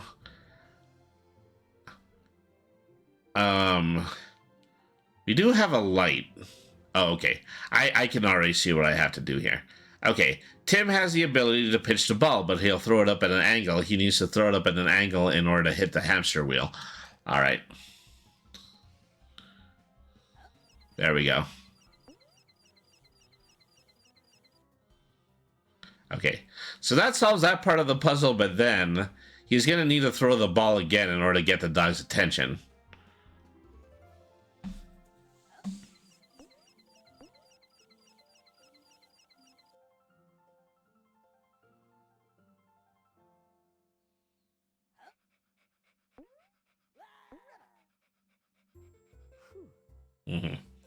Pretty cool. Pretty cool. I like it. All right. Okay, so as I promised, we're back from break. So I'm going to go ahead and we're going to start actually getting into the non-hand-holdy puzzles here. All right. So, oh, hang on, let me back out of this. Okay, so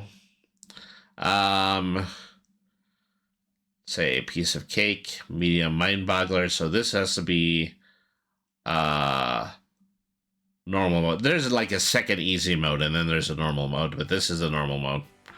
All right. Tim is doing some work on his shed to help him blow up the foundation so he can get to work. So we have a house, and it's got several bottles of nitroglycerin at the bottom of it. So we only need to flip this switch so it'll agitate the bottle and then make the house explode. Right now, the major moving part here is Tim himself. Well, he doesn't seem to be moving at all. Let me see. First thing, start getting some generators going. So, you know, some of the very first puzzles are ones exactly like this, where you have to...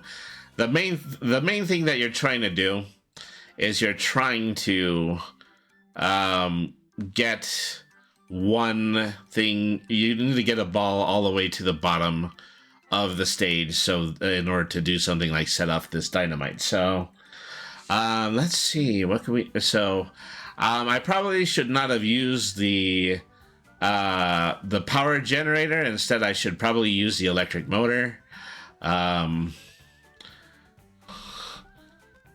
Okay, so we already know that the baseball is going to turn on the power. All right.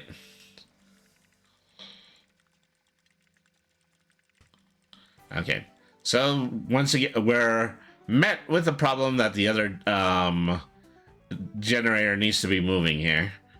So I know that we have this here and then onto that, but okay. The trick here is, you know, to assemble this in a way that, you know, I can possibly put this generator here, and that's going to give us more power. Okay, so, whoops, accidentally backed out of that. Okay, retracing our steps. Okay, So let's see. That's electric fan, belt, electric motor. Okay, so we started with the electric motor. It wants to get plugged in. It just magnetizes right to the switch there. All right, so this needs to get going. And then say something that I knew I could do in the game that this is based on is that I knew that I have the ability to get 2 generators going on 2 belts using the same machine. I don't think I can do that in this game. So yeah, we do need this to plug in because then this is going to start working once we use a hamster wheel. This, what does this do specifically? I think it's supposed to be a lever, but then the lever is only going to get hit when it's touched by the basketball. So, oh, you know what? It's not a... Okay, I was looking at it funny. It's not a lever. It's a fan. Okay, so... obviously, if I plug in the fan, then things are going to start blowing, but I'm still not going to get anything going until I actually motivate this basketball right here. Alright, so time to put the thinkers on. Say, I be brainy. I also have a rope. You know, what could the rope possibly be influencing in this situation? I can definitely attach it to the teeter-totter. The teeter-totter that needs to be attached. So this is a few steps down, but it is definitely that I need to eventually cut this rope and then send the bucket.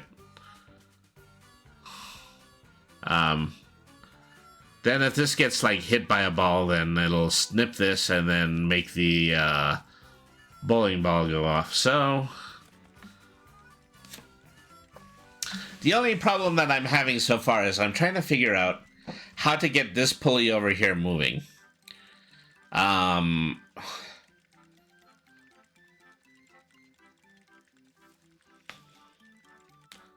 need to get this because the basketball is everything at this point.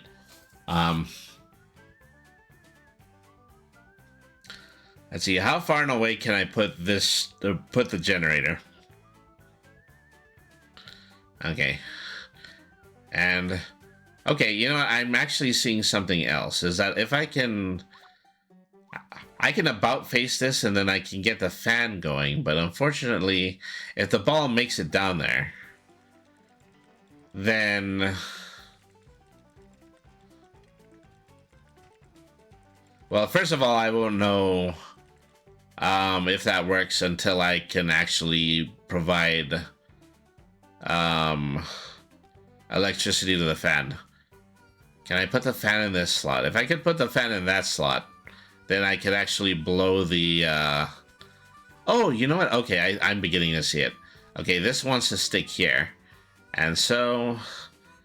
I can put the fan here, but then I need to be able to about face the fan. Like that. Okay, now I can get both balls going at the same time. Okay, so... that sets off the generator. Maybe the generator is the red herring in this one. Instead of the generator, I need the conveyor belt to start moving. And so, attach the conveyor belt to the hamster wheel. I'm pretty sure that's in the same direction. If not, I can probably about face the hamster wheel. Alright. Yeah, I don't think it is. Okay. Also, I think the hamster only runs for like a limited amount of time. Okay, I cannot change the direction of this. Okay, so this has to be a two-step thing. Is that this has to work with a generator.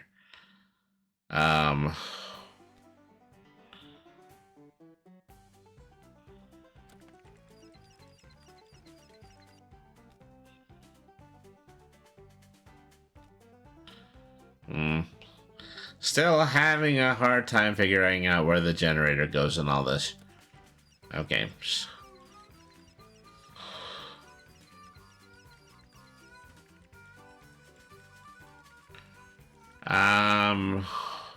Okay, you know what? Actually, I think I'm starting to see it. The generator actually has to be run by the hamster wheel.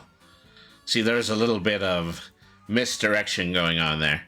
Okay, so let me see.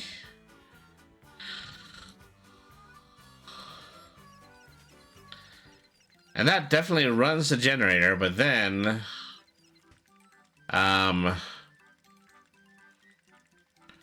there's another problem here, is that I'm getting the ball here, but then I also need the fan.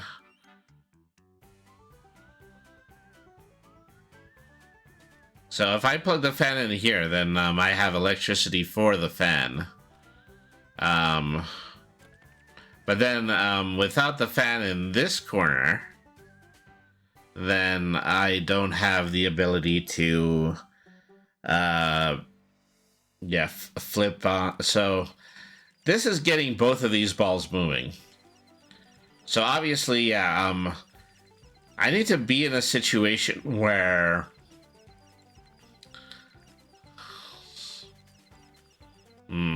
this is a little bit tough. Okay, so I think I was right, is that I think that I'm probably not going to need the generator for something here.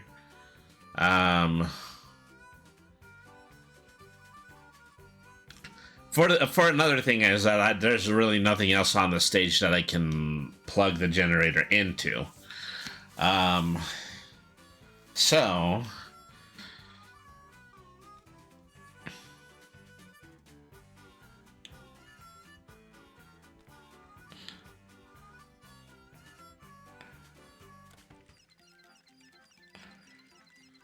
So even if I hit the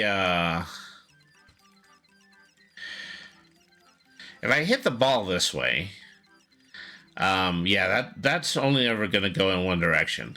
So I don't think that the generator is actually the red herring. It's possible that the conveyor belt is. So what I need to do, let's hook this up here. Then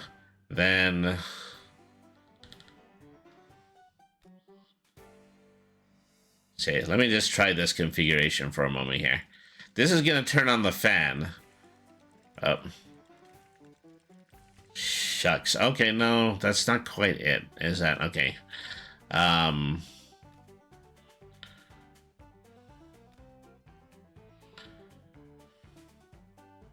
Maybe I'm doubling up on this in the wrong way. Okay, I think I'm seeing it. Okay, so with this, I can probably, you know, lift up the fan a little bit, and I can use it to power both of these balls. So, you know, this is the way that this game in particular likes to tease you, is that sometimes they put parts that you're not actually supposed to connect to. You can connect to them, but you're not supposed to connect to them. All right. So this is working, and fortunately for me, in this situation, I can about face the generator. So it's possible I can get the conveyor belt turning in the opposite direction. All right.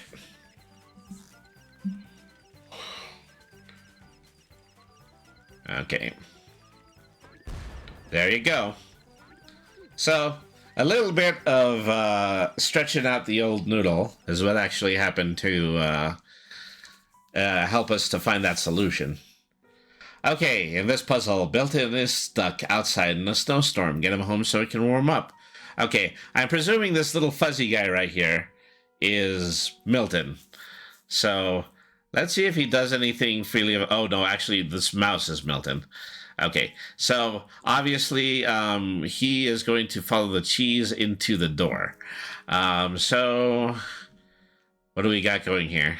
First thing he does, lands on the he lands on top of the Jack-in-the-Box. So obviously we need to power the Jack-in-the-Box. So we have a wall switch. A wall switch still needs to be powered by a generator, and Yeah. Let me see. Okay, the first thing I'm going to have to figure out is how can I lift the mouse in the air in order to flip the switch? All right.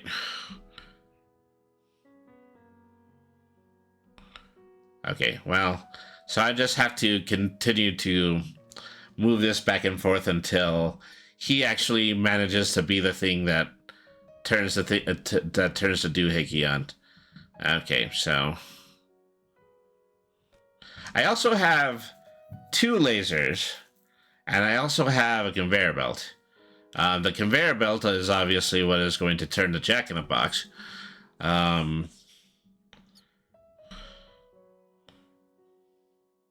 Okay, I still don't think I have the right angle for this. Maybe I need to bring it a little further up. Yes, find the sweet spot here. Okay, well.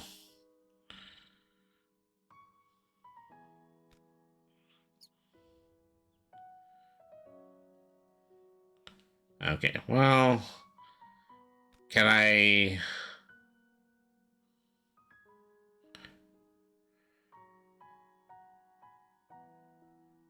Okay. This is specifically called a laser outlet. Okay. This is going to be a mite bit crueler, but... Oh, no, actually, I can't do that. I was about to say that, you know, I can throw the mouse into the generator, but this isn't a hamster wheel. This is an electric generator, so I need to flip a switch in order to get it on.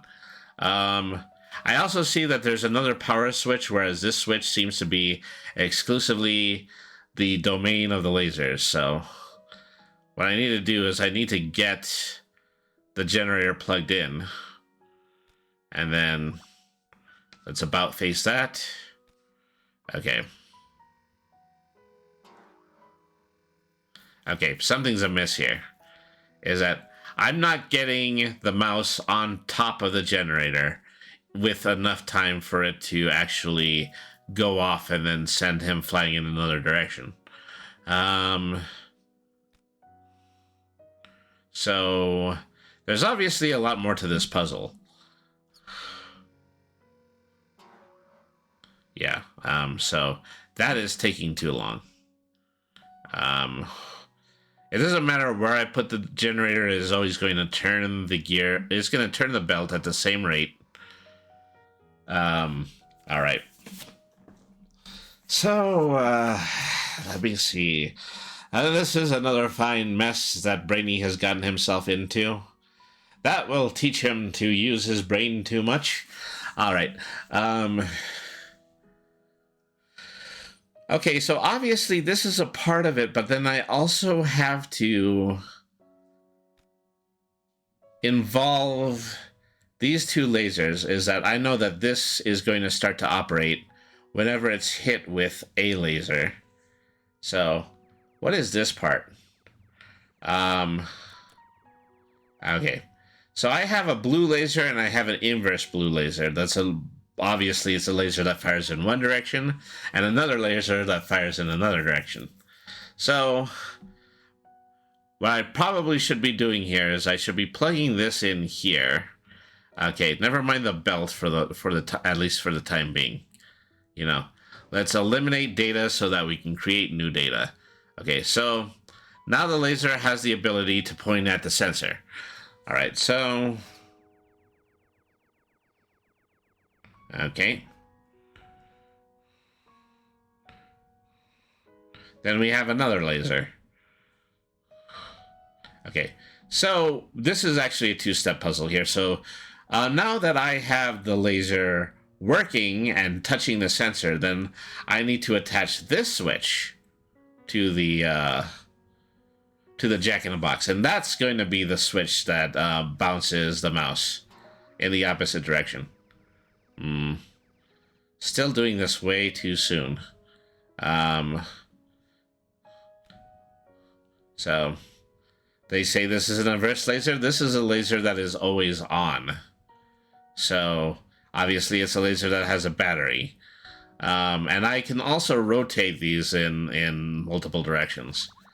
So, that's another element to all of this. Okay, so I have one laser that's always on and then one laser that needs to be plugged in. I mean, any laser that touches that is going to make the generator go off, and it's going to make the generator go off too soon. All right.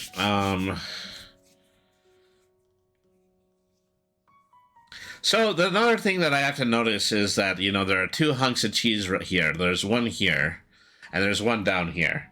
As I had said previously, the animal characters only move when there is food directly in front of them.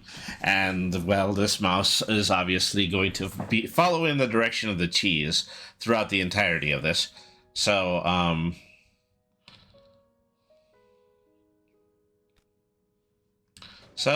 the other thing I noticed that there's some snowballs here. I don't necessarily know if they're part of the puzzle, but what if we just try to shine the laser on the snowballs? Is that anything? No, it doesn't seem like it.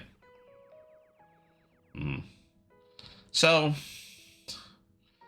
I have to do all of this in a way where the laser will go off. So, it has something to do with this. It has to be the plug-in one, because then the plug-in one can, well, you know, okay. So, in addition to all this, I'm looking at, like, all sorts of different stuff in the environment, because there are obviously moving parts to this that aren't inside of my menu. So,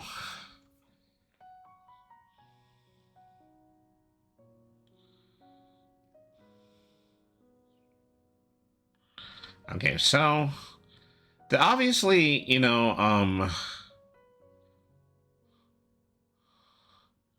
yeah, the plug does need to power the generator, but the generator needs to not be turned on until the, okay, so what I'm looking at right now is that, okay, something has to set off this switch that turns something on and then set this off. And then the plug-in laser actually has to go into this socket. Probably not getting anywhere here because I don't have anything to power.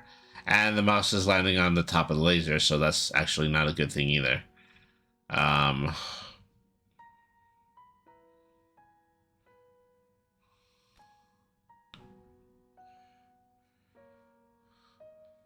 Okay, this laser, okay, once again, it has a battery down here, so it actually doesn't need to be plugged into anything. Alright. So, we gotta get this out of the way because it's an unnecessary platform.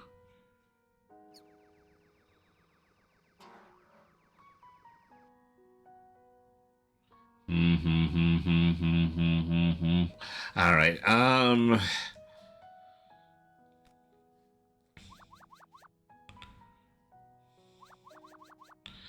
and there's also no denying that, you know, probably the one thing that I don't fully understand, I don't understand this little critter down here. I don't think I can highlight him. If I could highlight him, and then I can know what his purpose is, but they're intentionally keeping me from doing that.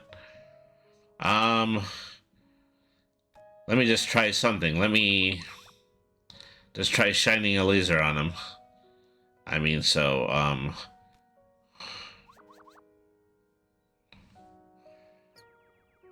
yeah, that doesn't do anything. So he is not influenced by lasers. The fuzzy thing is not influenced by lasers. Exclamation point quote. I don't think I have quotes actually turned on, but... Alright, so...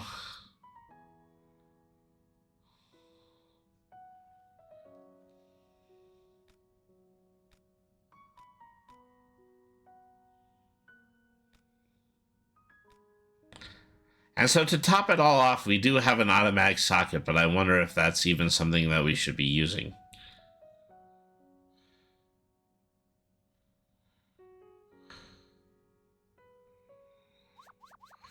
I put the plug-in laser too, then shine the light on the laser, then the laser won't go off until...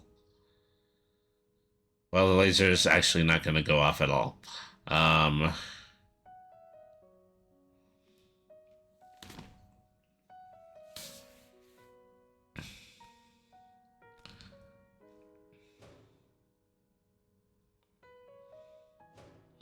Let me see. Do love it when a plan comes together.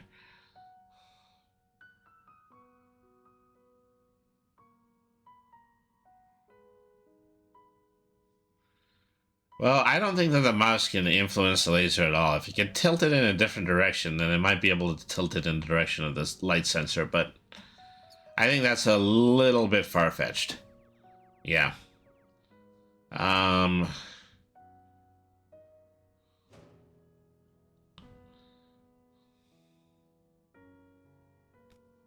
You know, and then there is just a generator here.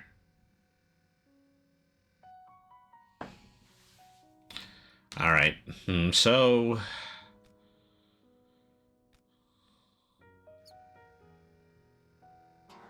because that makes it go off too soon. Using the laser also makes it go off too soon.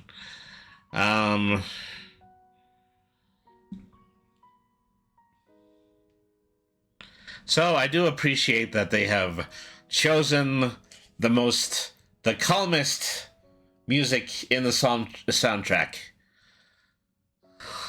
for me to puzzle this one out, because, you know, if we were still doing the energetic country song that we were doing in the last puzzle, I probably would have pulled all of my cheek fur out. Let me see.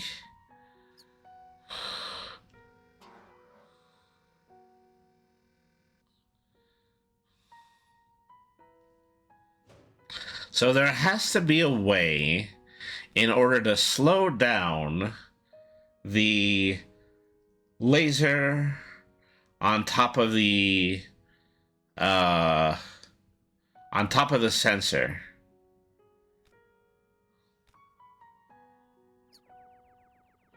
I mean, plugging the sensor, you know, using the plug-in sensor only turns this into a laser that's going to shine immediately.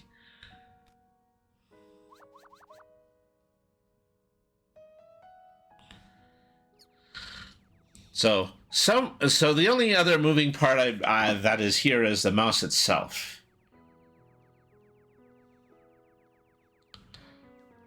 So as best I can figure, it needs to be that the mouse needs to be the one to turn on the generator. So I can figure that one out. All right.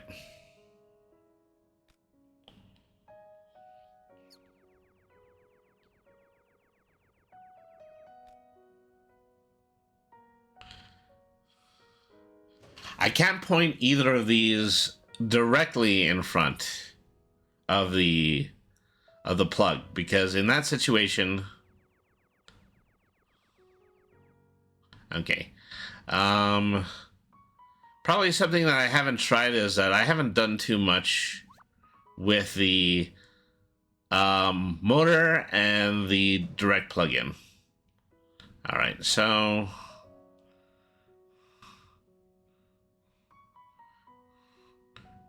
that is just going to get the generator going. But the generator can't already be running and then attached to the...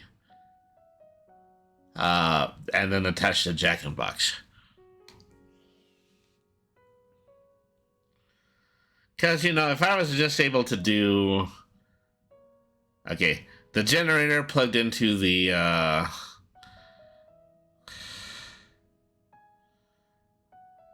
I just have the generator.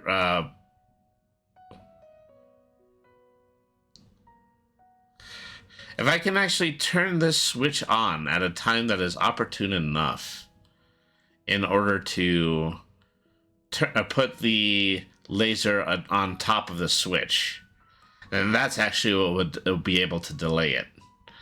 But the problem with that is, yeah, if it stays plugged in, yeah, so the reason that was non-compass mentis is because I removed the generator. If the generator was plugged in, then it still would have automatically go off.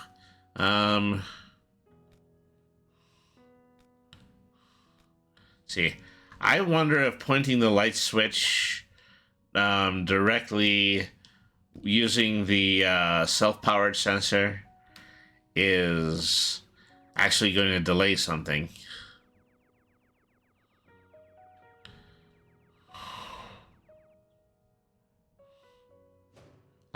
so...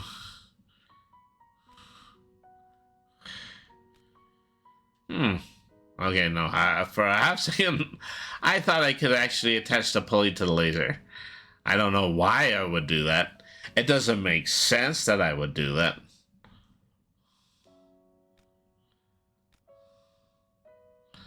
So we definitely need this. But if I was to start all of this just using this laser, then all that's going to do is it's going to make the jack-in-the-box go off too soon. All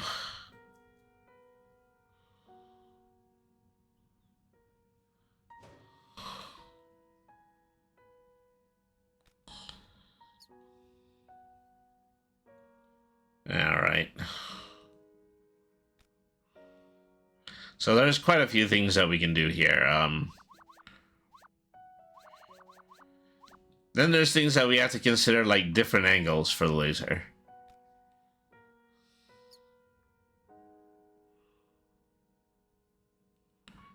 You know, this isn't something like a mirror reflection or a laser that turns itself on. Maybe it's the opposite.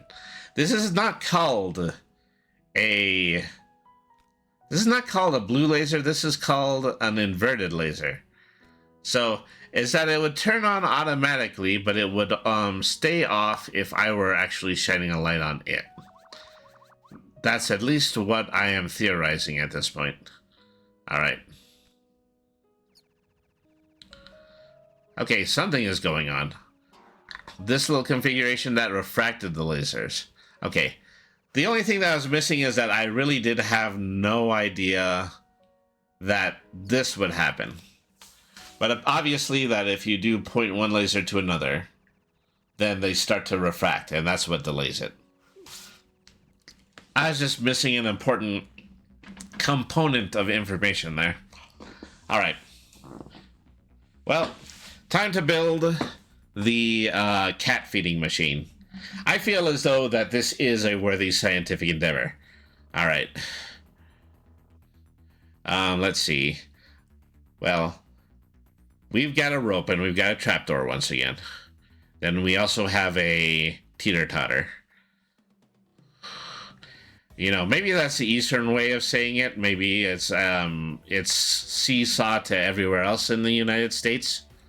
Somebody correct me on that. All right. Okay. So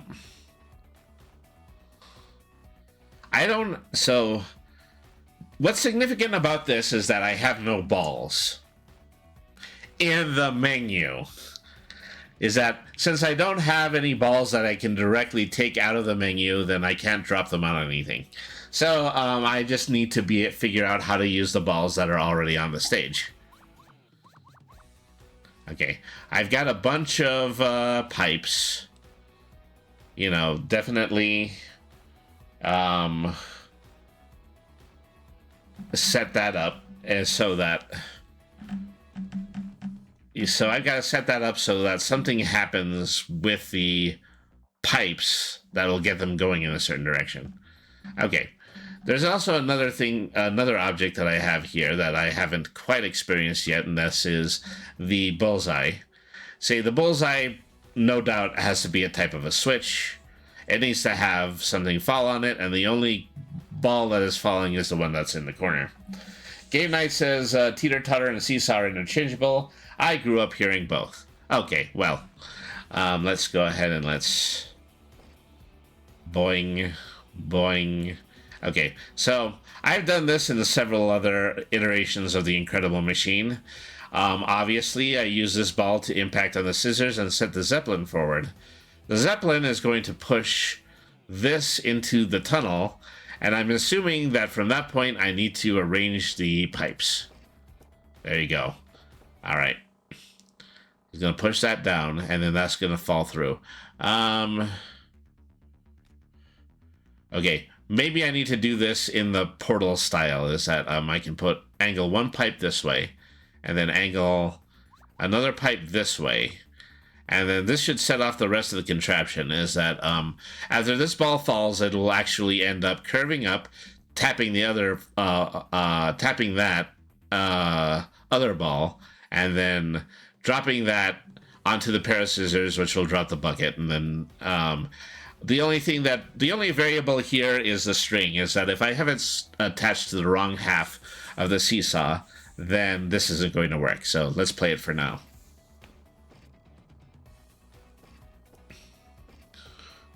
All right. Okay, yeah, that's precisely what I did.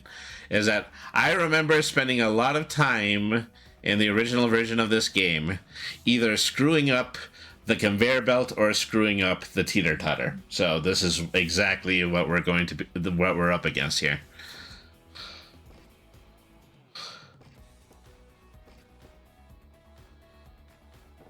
All right.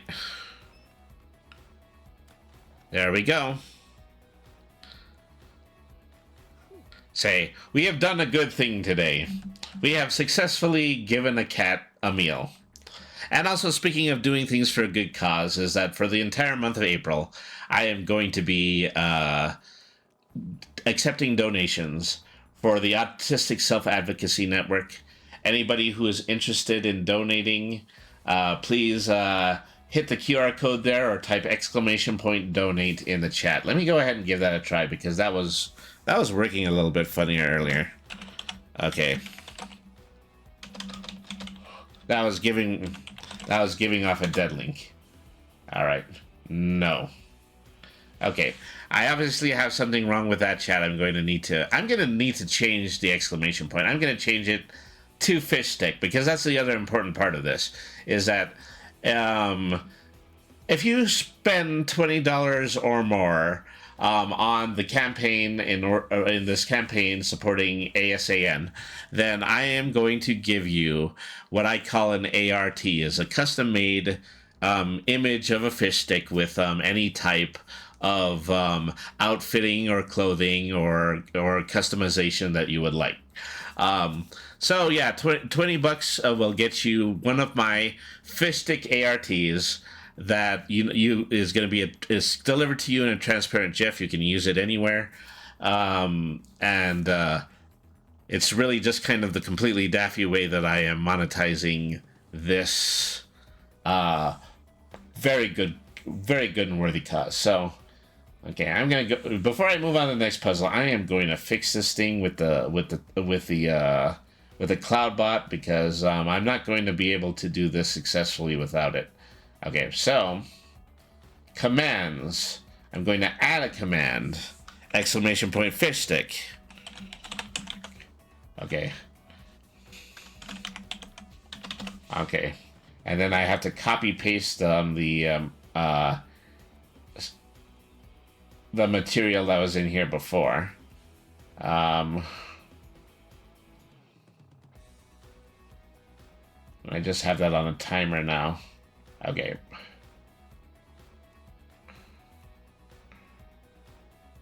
So.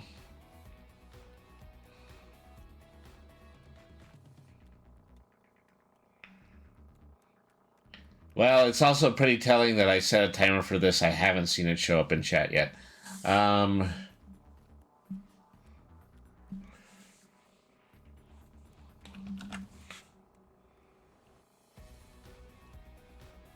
Okay, so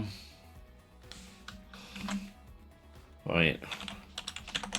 So at one point I did try to embed Steam Labs into here, and Steam Elements, not Steam Labs, and I think I just have a few auto commands in place. I'm going to have to probably go through that and fix it. And I should also spell fish stick correctly. All right. Nothing. So because I altered everything with Steam Labs, so there's a very good chance that I'm running on Steam. Oh, I know what I did. I unmodded Streamlabs. That's what I did. Okay. So no, actually, that seems to be working. Okay. At this point, I'm having the battle of the cloud bots, is that, I have to figure out, how to work on that. But I will probably do that during my break. In the meantime, I'm just going to go ahead and I'm going to keep playing. Someone put Tim in a box. Help him get back home. So, box going to tilt over, and then Tim is going to start walking out. But then it's going to be a matter of getting him the rest of the way through the puzzle. All right. So...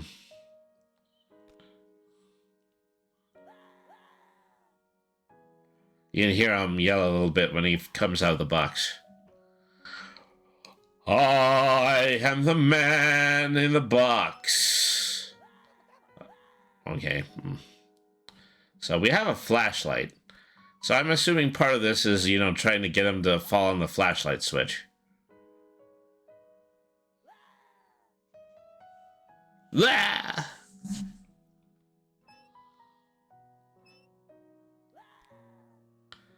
Well, that does turn things on, but that does not necessarily... okay, then I have this little gadget here. It is a lighter. That's basically what it is. They call it a match device, but it's a lighter. All right. So, then we have balloons. So, I've done a lot of puzzles in the Incredible Machine where you have to do that in order to get a, in order to keep a teeter-totter upright. I don't think that as this works, the physics is a little bit different in this game. Okay. So, one thing about setting off an igniter is that you can also attach it to a rope. So anytime I hit a trigger somewhere else, like on this laser pistol,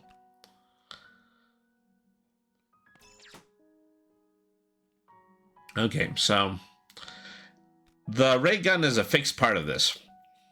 So there's only one thing that I can hit, potentially hit with it, and it's going to be the hamster wheel. Okay, so maybe I was a little off with the...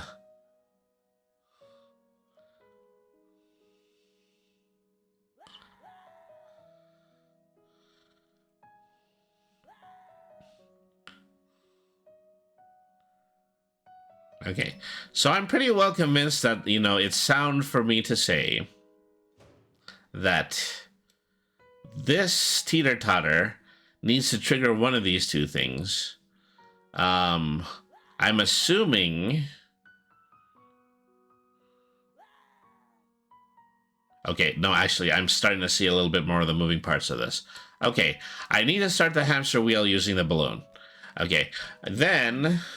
once the hamster wheel is on, then it needs to turn this gear. And then, what else do I have that uses a gear?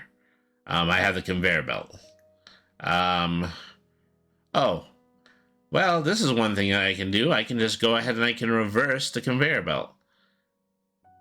Let me see if it actually works out that way. So that turns it... okay, yeah, I can do that, but it doesn't last very long. See, they built it that way, so that you just don't end up fudging it that way.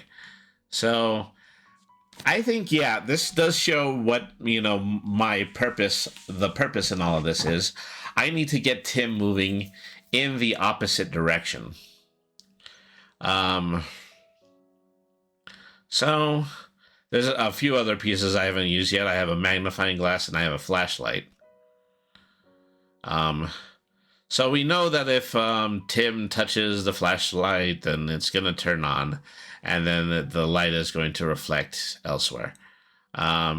So one of those places that could potentially go is back onto the hamster wheel.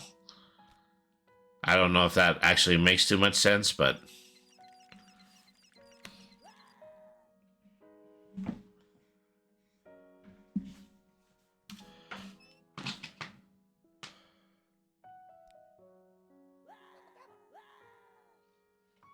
sheesh, okay. There is the semblance of a finishable puzzle here.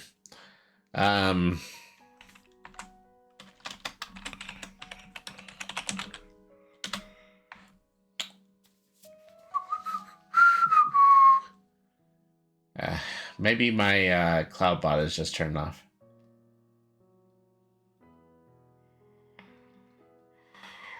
Here I'm trying to solve two problems at once. All right. I have a pulley too. What a pulley would do is it would actually re-thread the rope, so that the rope would start going in an opposite direction. So we're getting a little experimental here.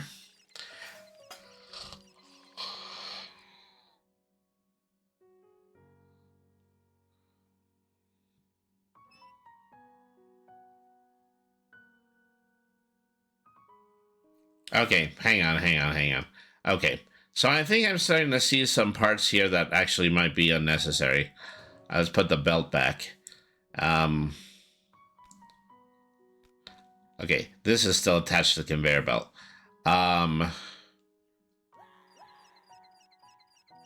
So what I need to do is, let me see, so something that I'm theorizing right now. Okay, no, I can't flip that upside down, so... What I was going to try to do, I was going to try to hit the flashlight with a balloon. But I need to hit the switch, and the switch does not point upside down. Say, I have an igniter, but the igniter in our hamster, that seems cruel somehow. I mean, that has the potential to keep the hamster running, because it's running for its life, and is unfortunately trapped in the cage simultaneously. Okay, so then I would need instead of, using that, I would need the rope to trigger the,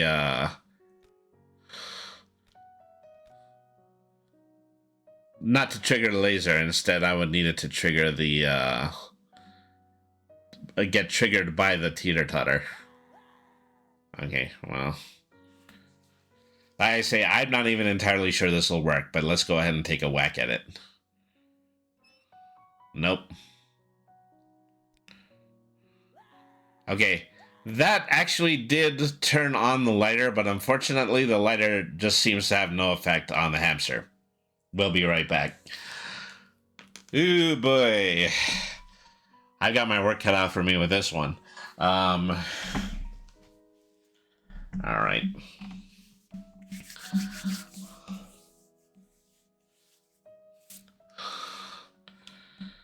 So the only thing that, can get used here other than... The only thing that could also benefit from the pulley would be the laser pistol.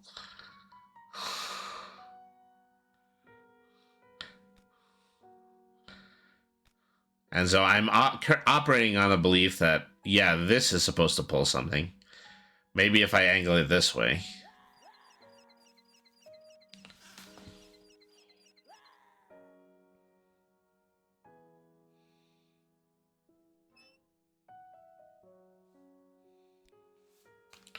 Okay, so we have concepts of a plan here. All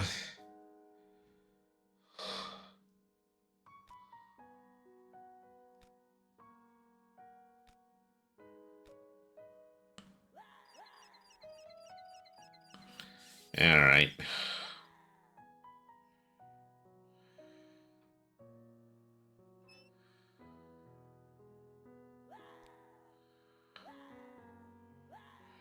Okay, so I am setting off the flashlight, but at the moment, this is not close enough to create the laser.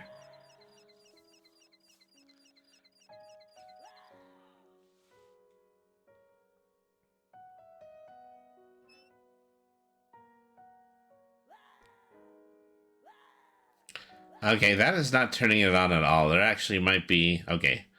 I thought I might have to change direction. So this is... Yeah, these two pieces are connecting to each other. That's what that little beam is showing us. That little beam right there is showing us that that's where they're connected. All right. So, you know, we're doing the scientific equivalent of pushing all the buttons at this point. I have heat. What do I use heat for? This bucket is already attached to a weather balloon. And the weather balloon is not strong enough to lift a bucket. And yeah, the thing that I made with the teeter-totter isn't doing anything in order to shoot the pistol. Maybe Tim turns around when he sees the flame. I don't know. But let's see. So the hamster wheel, so hitting the balloon, obviously that turns that on, and then there's is. So I'm probably not supposed to be doing things this way. I'm supposed to be putting them in the opposite direction because I think I should actually be speeding up the conveyor belt. Okay, now, well, either way, Tim doesn't get there with enough time in order for the conveyor belt to do anything effective. And there's nothing else here that's gravity-based. All right. Say. This could also be like a two... The teeter-totter could also potentially be a two-sided switch. It's supposed to set off the... It's supposed to set off both the pistol and the lighter at the exact same time. And then I also need the pulley to operate in order for it to do that. And so...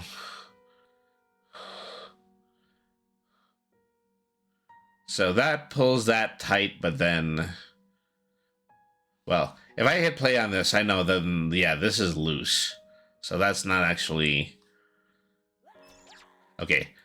Well, something I managed to accomplish, I actually managed to set off the pistol. It's by having the teeter-totter in this configuration and then getting it hit by the balloon. The other thing I could do with the rope is pull the pin for the lighter.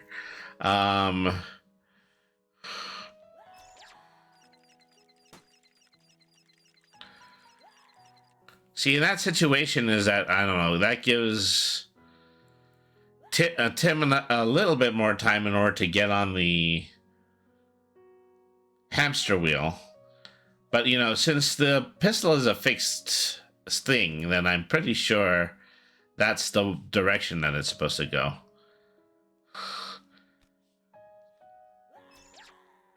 Okay, the pistol does nothing when it hits the lighter. What about the magnifying glass? Nope, just goes through the magnifying glass. Okay, well, I'm onto something, but...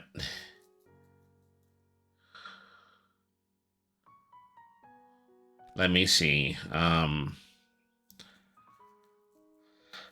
Somehow I have to keep this still moving. Okay. Okay, this... Eureka. Okay. If Tim is still moving in this direction, then he will hit the... He will touch this going right. But then he'll just continue going in the opposite direction. However, now that this is lighting, I can direct it, I can attach the magnifying glass and then see if I can pop the hot air balloon. Now that doesn't seem to be working. Well, I mean, it doesn't seem to be working, but also I've just been having a hard time getting the magnifying glass to work. So, make of that what you will.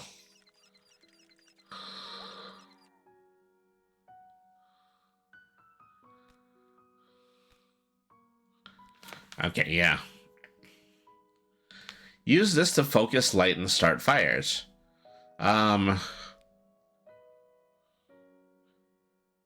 Place it in front of a flashlight or a light bulb. So I'm just looking at the configuration of this thing right here, making sure that I'm not facing the opposite direction of the lens. You know, okay, so I don't have a candle to light like in the example. That's not what this is for. You know, I just made a connection between the two of them. Okay. Okay, so now I've got the balloon going. All that seems to do, though, that only seems to lift up the bucket.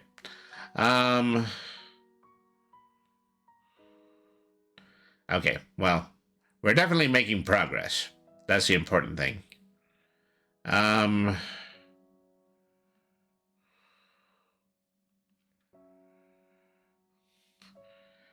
I only have one part that is left out of this, and it is the lighter. We already know the lighter does not... we already know that the lighter does not keep the hamster wheel running. We tried that, it didn't work.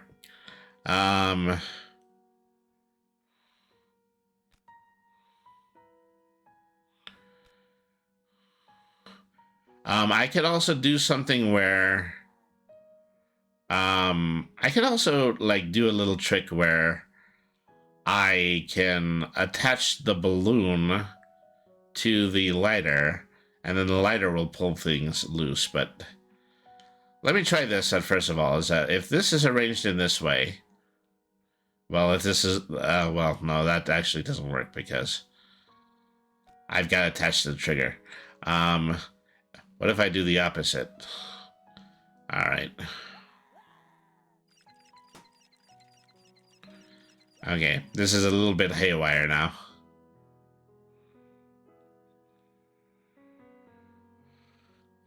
Alright, well...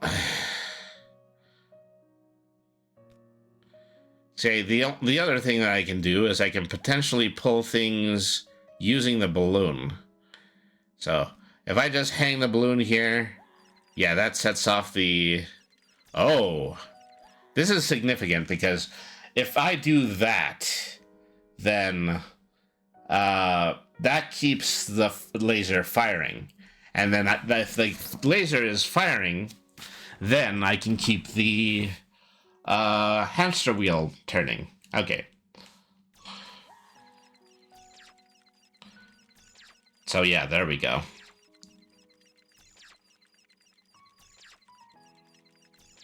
Okay. Well... What would be significant at this point is that if Tim were facing the other direction, he would go into the corner pipe. But right now, he's being blocked by the flashlight. Ah, you know what? Maybe I just put the flashlight on the exact same plane as him. Okay. So then he'll just walk across that. And then he'll start... Well, this is a little bit of a long game, but at least it appears to be working. You know. But there is still just one more thing missing from all of that, and that is with the flashlight with a flashlight disconnected. I don't have the ability to... I don't have the ability in order to light the a hot air balloon anymore. Okay, so... See, this connects here. This connects there. You know, I still got to do this in a way that still leaves enough room for Tim to be able to slide underneath it. Okay.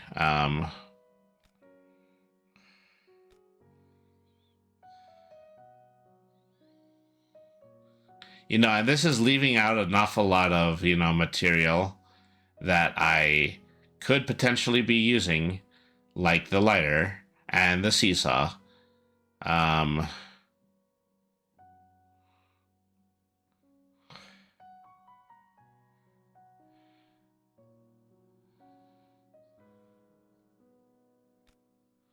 Okay.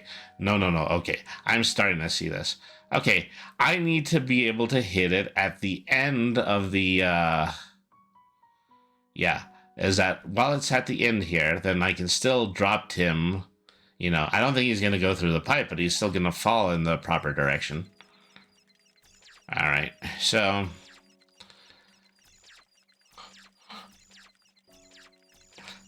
we do have a fast forward button here. Oh, unfortunately, yeah, Tim is actually pretty good at running in that treadmill. Oh.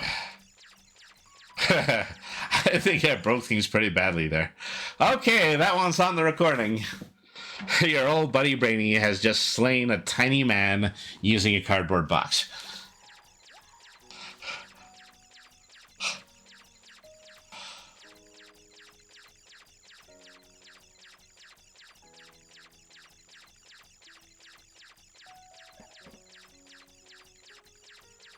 All right.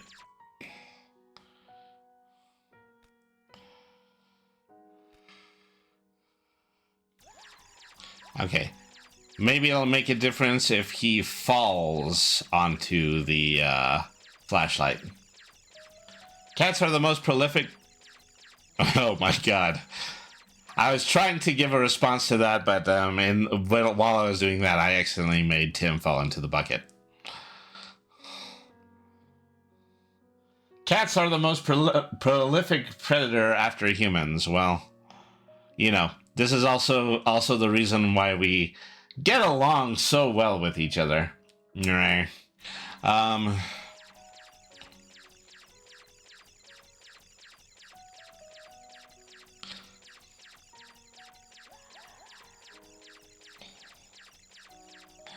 Okay, this is starting to turn into the Rube Goldberg Follies.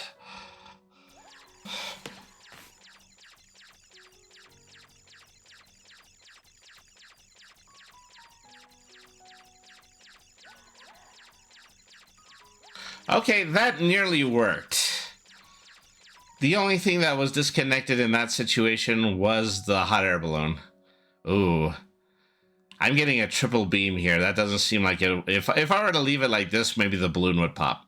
And we don't want that.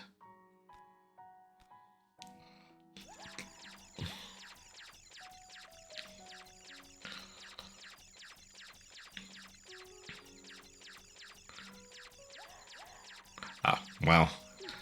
I don't know if that was the way that I was actually supposed to solve that puzzle, but nevertheless, I solved that puzzle. Let's look at the official solution, just out of curiosity, because I believe that they were capable of, you know, taking all the moving parts. Okay, once again, it appears to me that both the teeter-totter and the lighter were both red herrings. All right. Yeah, so, you know, the way I did it was not nearly as neat, but...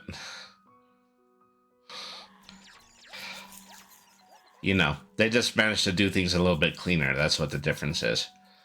Okay, well, I think I'm going to try my paw at just one more puzzle, and then after that, I'm probably going to switch games and then play the last game for the last hour before I take my lunch.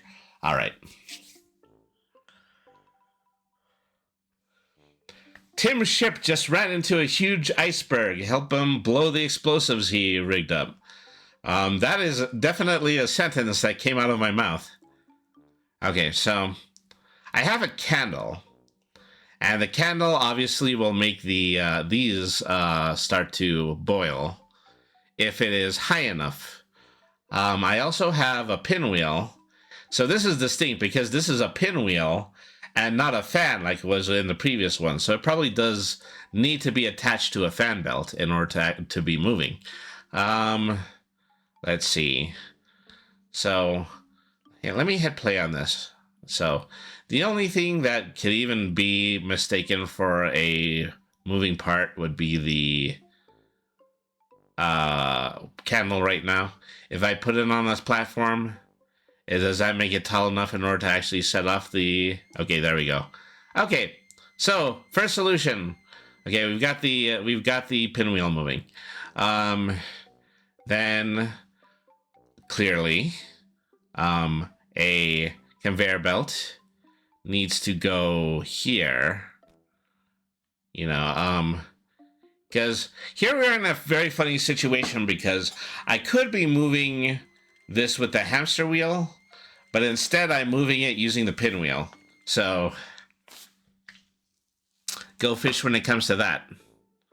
All right. Da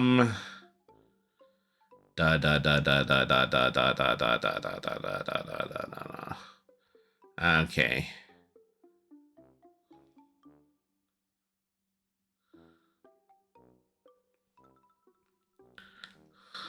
So, you know, it also may well be that even though the soccer ball is moving, you know, well, okay, I can see that we require a few extra steps here. So, gear, conveyor belt, and then tiny gear, and then put that onto the so this solves the problem of getting things to move. Unfortunately, it doesn't solve the problem of okay, obviously there's a few steps to this. I need to be pulling the soccer ball to the fist. But I also need to be doing this in a way that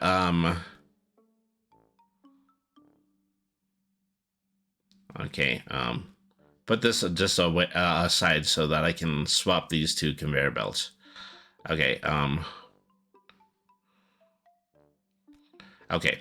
So what should be happening here is that I should be using the gear system directly behind me to tap the hamster cage and then invariably move the soccer ball towards the fist and then set the fist off. None of that happened. Okay, I disconnected. Oh, well, because I didn't wait for the pot to boil.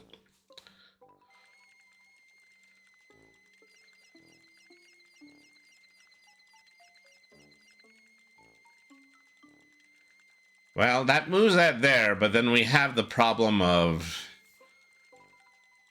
you know, there's some other elements in this. There is another pinwheel, and then I actually have two more conveyor belts.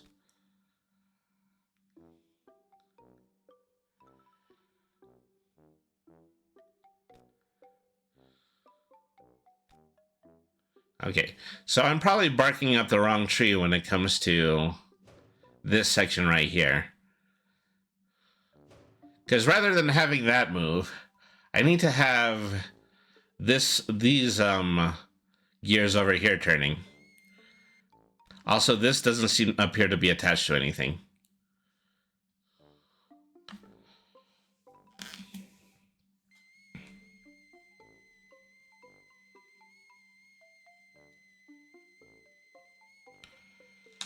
See, right here, this is already getting something going.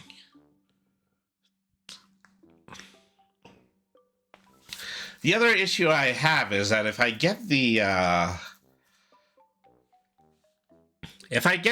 conveyor belt going, then what I need to do is I need to hit the hamster wheel. The hamster wheel needs to propel it backwards. And then after the hamster is tired, then it needs to get pulled in the other direction. Wow, this is bonkers. All right. Let's make the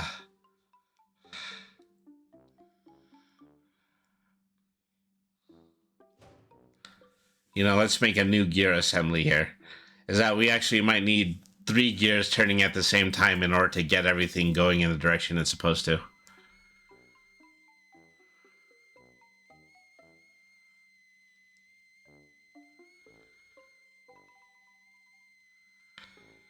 You know, I try to see if I can use the pinwheel instead of the fist in order to fan that. However, the problem with that is that I don't know if the pinwheel can actually move the soccer ball that far. However, I have realized something, is that this little gear should actually be part of this array.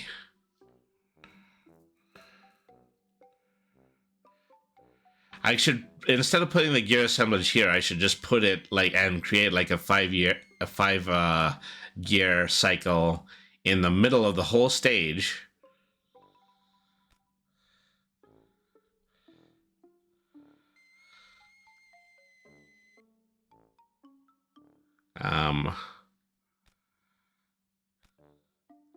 Okay, that uses up like absolutely all the gears that I have.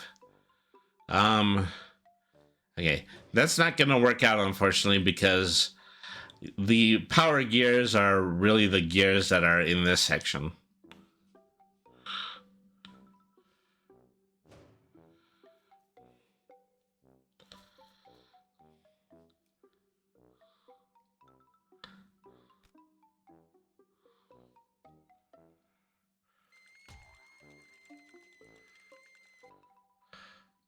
Yeah, I think I still have that on fast forward.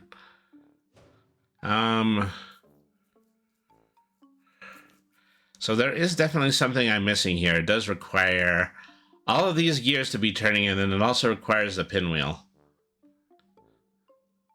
It's important to note that if you attach something to the tiny gear, it actually moves faster than the larger gear.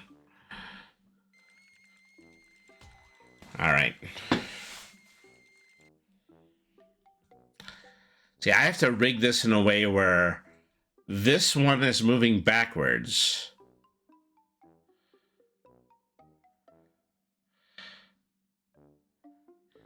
Then we also have a conveyor belt here.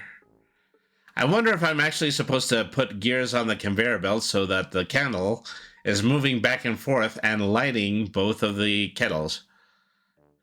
Okay, so that's how you would get both of these sets of gears turning at once.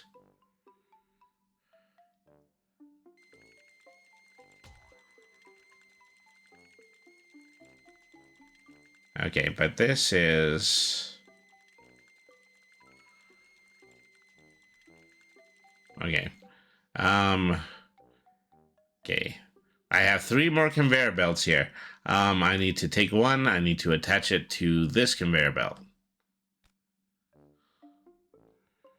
I don't know if that works because I have 2 on the conveyor belt. I probably need to put it on the gear instead. Okay.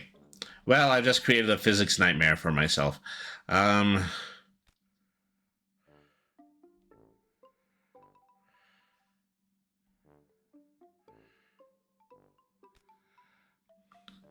So is that specifically, if it ends up tilting in that direction, is it going to fall off like it did before?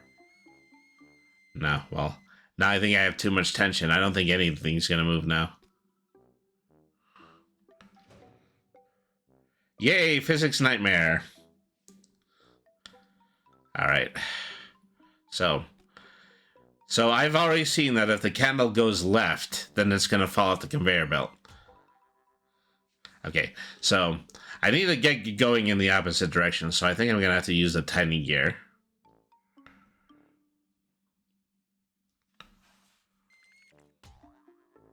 Okay, well, the other thing that I've learned is that if the candle is moving too fast, then, well, I mean, okay, so hang on a second. Okay, something's amiss here.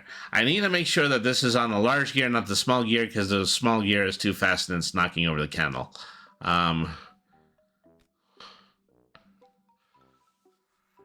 You have to rig up this. The first thing we have to do, we have to rig up this extremely elaborate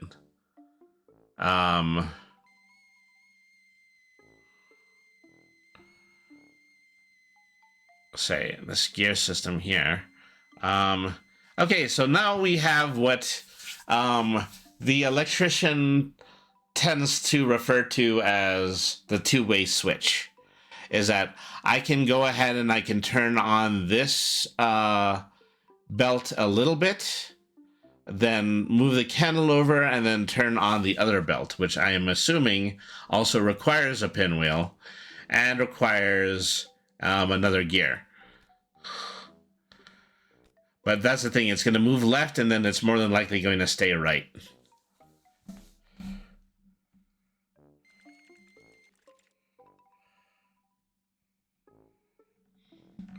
So the question becomes, what can I do for that tiny amount of time that the kettle is blowing left?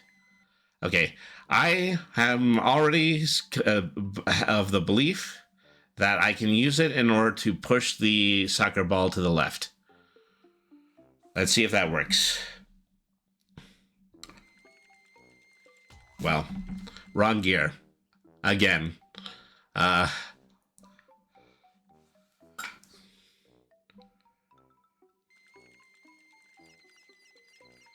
Okay, now we're starting to see the completion of this. All I have to do now is I have to reverse that and then move the soccer ball to the right so that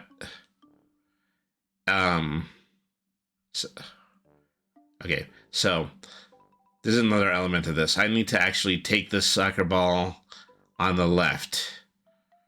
Okay. All right, so let's see if this will do something. Okay, there we go.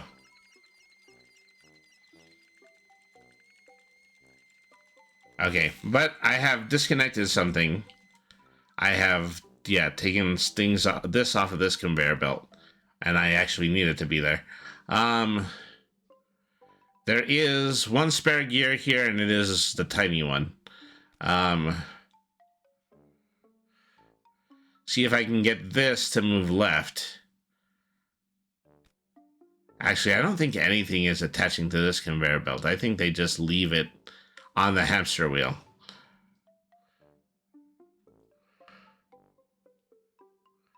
All right.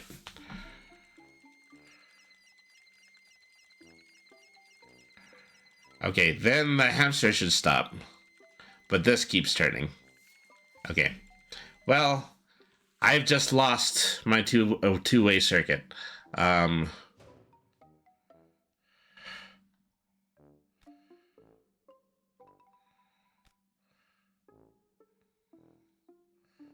Okay, I need to start thinking in rubber bands now.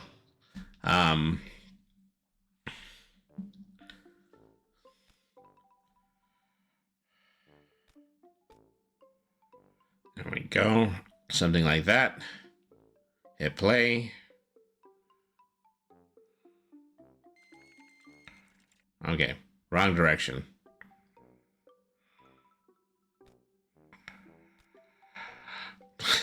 So they make this in order to as an intentionally convoluted movement method. See, this is where you're getting your education.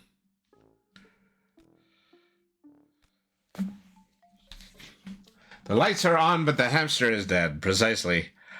The hamster in my situation is not dead, but it's not in a particularly ideal situation either.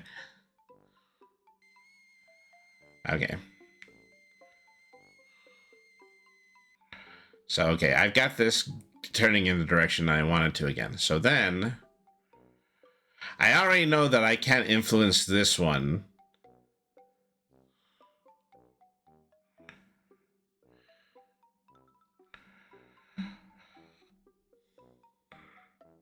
Okay.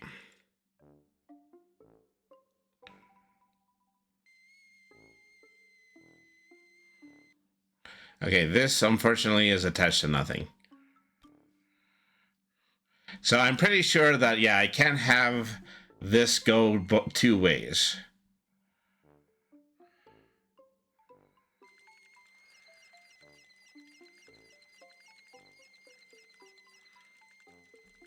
Because what I should be using a two-way circuit for is I should be using it to move it backwards using the hamster wheel, and then moving it forwards using the kettle power. So I'm basically taking this one conveyor belt and I'm moving it in two directions. Have to see if that's actually actually a thing though.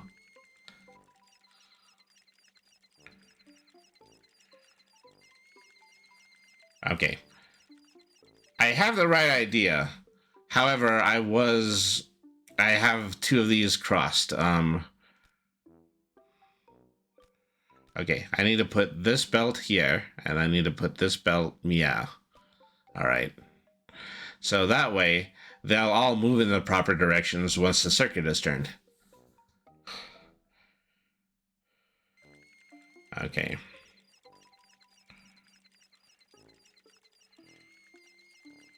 No. Okay. So the problem that I'm having here is that, okay, this should be working. However, it's just the way that these are arranged are off. I need to be making sure that one is going forward, one is going in the right direction, and one is going the other way. Okay, so...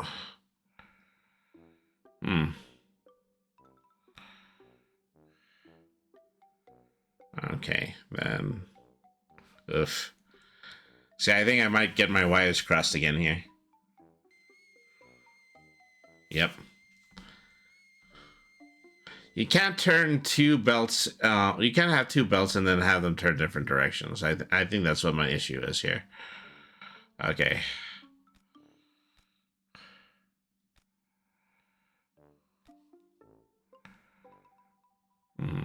Okay, well, we're running a little long at this point, so...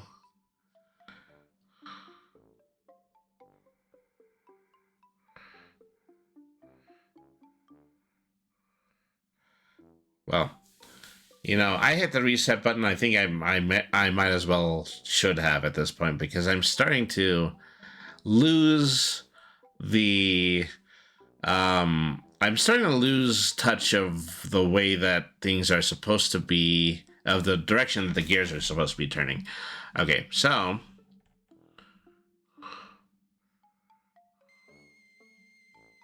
you know, so the most significant thing I had to notice here is that this actually had to be attached here, because otherwise there would be no point in having the other kettle.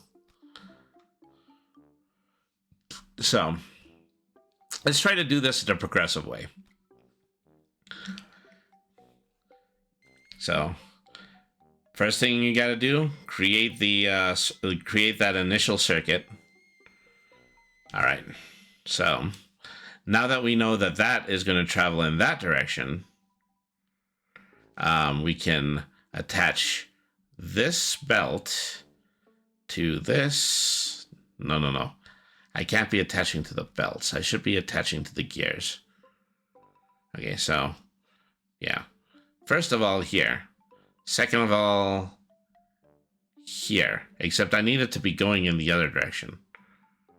Well, actually, let me try it this way. Let me put that there. And then I need this attached here. So, okay, so the bottom half of these gears, it's kind of hard to tell because there's a little bit of a splotchy background here. But the hamster wheel is actually connected to another circuit of gears that's in the bottom. So what I'm hoping to do is I'm hoping that the hamster wheels will turn it one way, and then afterwards it'll immediately follow up by the other pinwheel. When it's on the other kettle, we'll turn it in the opposite direction.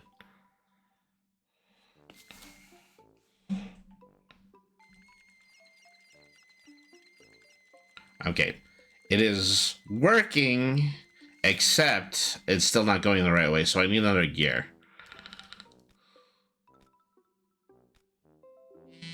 All right.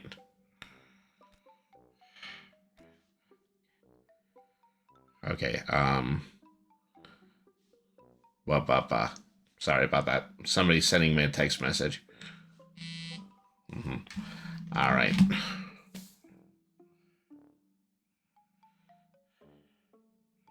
Say.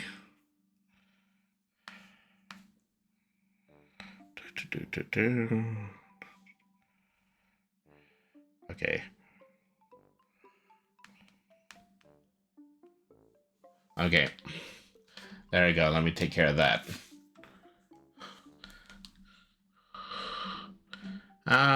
So I'm assuming I have this put together the right way. I can still be wrong. No. Something's off. Okay. I still have one more gear. I think I actually need to use it to push it left in that initial turn. This is starting to get like a little bit turn-based strategy on me. Okay, there you go. Yep. So things were eventually just kind of hashed out exactly the way that I thought it was. So yeah, step one, this is the official solution. Step one, move it left. Step two, move it right, and then blow up the nitroglycerin. Okay. So yeah, that should be good for contraption maker at the time. So, you know, very fun game. One that I think that, you know, a lot of people don't pay all that much attention to anymore.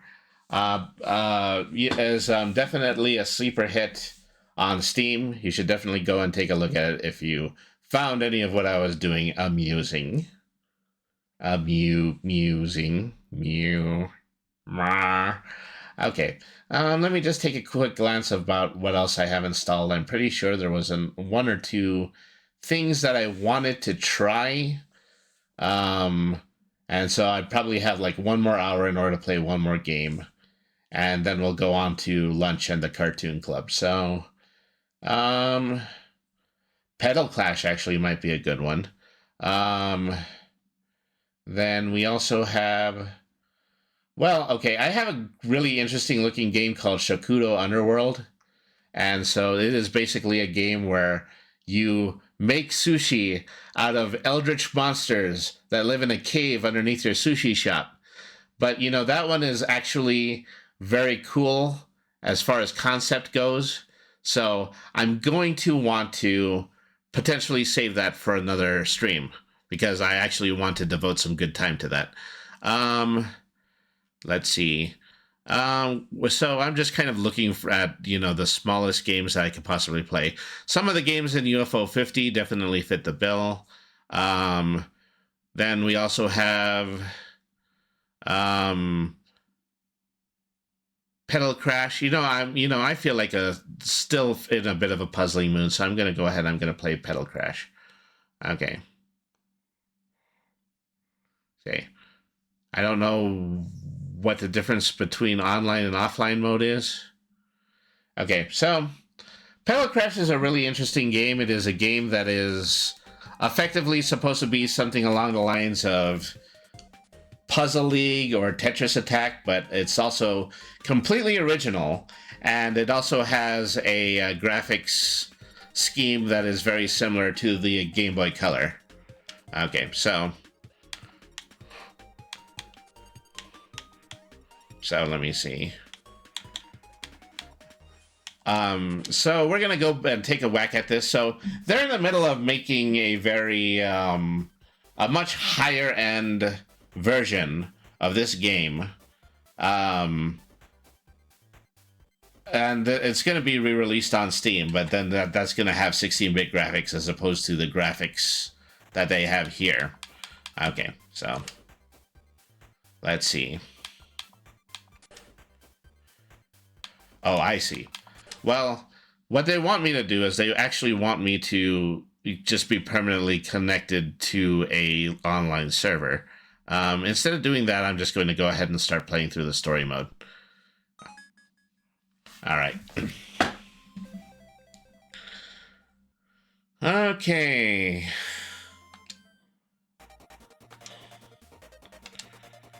So this is a game that, gosh, I've been saying obviously a lot, haven't I?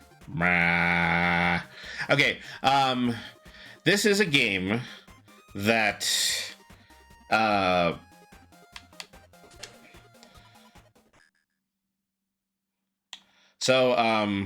was I getting at? Oh well, forget about it. Okay, so we're gonna do a little tutorial here. All right, obviously. So, okay, I remember what I was gonna say. Obviously, this is a game that had the online mode patched in later.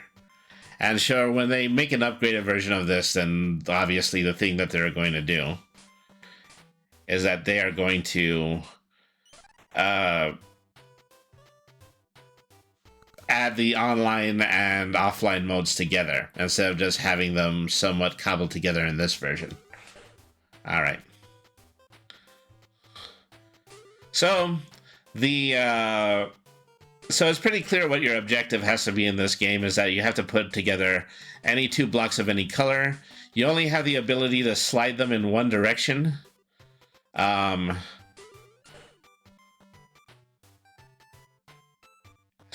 the object of the game is to completely clear the board of blocks. You know. So there's also combos that you can do where you can push blocks into other blocks, and if they create a combo, then, well, you can obviously see that that is the way that you make chains, which is something that is quite frequent in these single color block puzzles. All right. So there was a time when people used to fear playing color block puzzles on stream because they felt like they couldn't split their mind in a way where they can deal with the complexities of the puzzle while at the same time talking to the audience. We're about to see how good I am actually doing at that. So let's go ahead and see how this goes. All right, so play default character for now. Okay, difficulty, well, start with easy because I'm still learning. The 7 sacred blossoms. They're scattered when the old kingdom collapsed, left to languish in lost corners of a fractured Floria. Still power, yet sleeps inside them. Okay, well. Lore.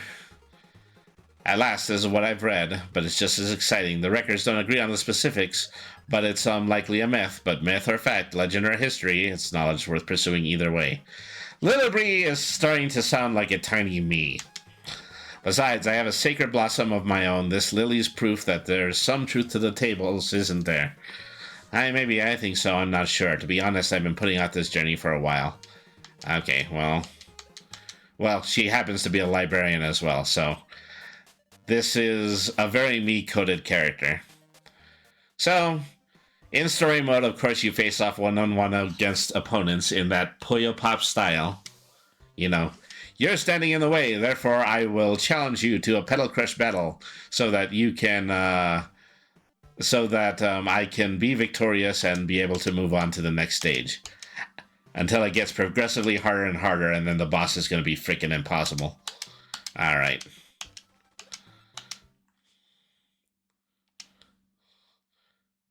Okay, so in order to determine what my score is, I basically have to push the meter on the bottom so far into the opponent's field that, okay. Something I have to watch out for is that if I knock blocks adjacent, then that's not actually crashing them. I do have to make sure that they make an impact with each other. Alright. Say, Brainy is just the person that you need in order to over-explain your two-color block puzzler for you. Your match 2. Your Bejeweled. Alright. So we both seem to be pretty fair to middle right now.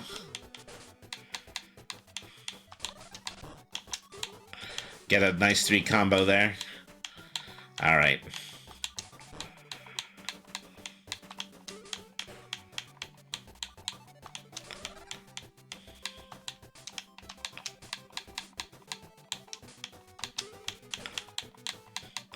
I really like the music. It is very Pokemon. Okay, we're getting close to our next commercial break. I do apologize just for starting this at this time, but we're just going to go ahead and we're going to play on through for the last hour. Thank you very, very much for staying tuned in. We'll be right back. All right.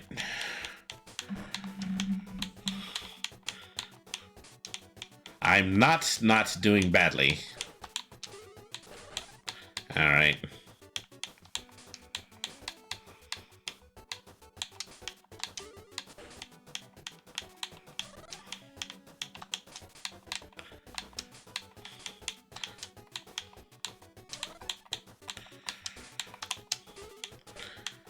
Easy, easy, easy.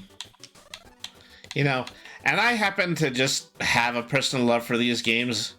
Once upon a time, well, specifically in the 16-bit era, you know, I used to either play these or I used to play platformers. I wasn't quite the prolific RPG player that I am today. The game that probably changed that the most was Earthbound, but also a significant amount of Chrono Trigger was like that for me. All right. Okay.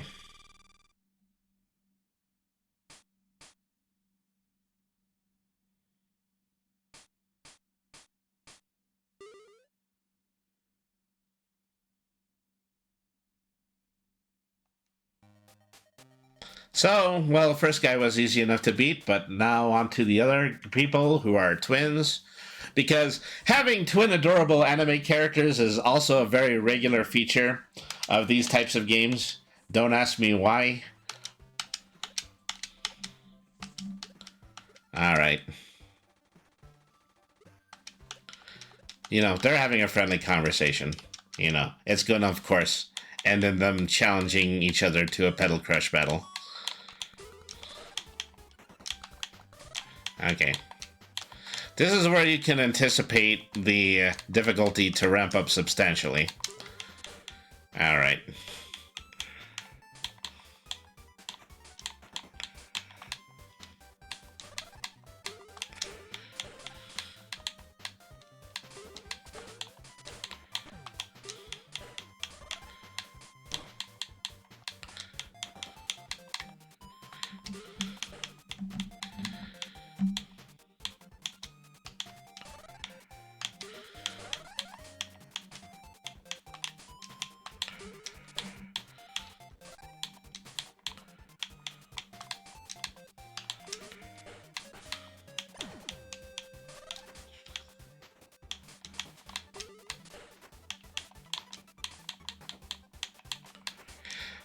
Okay, we're back.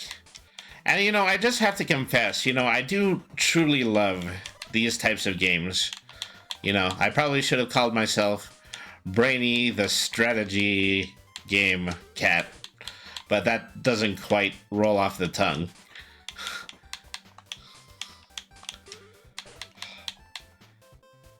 And besides that, you know, I do play a lot of just tabletop and regular RPGs anyway, so it works. It's functional. Alright. So, these are some penny antics, is that I know that things are going to get pretty insane in the levels to come.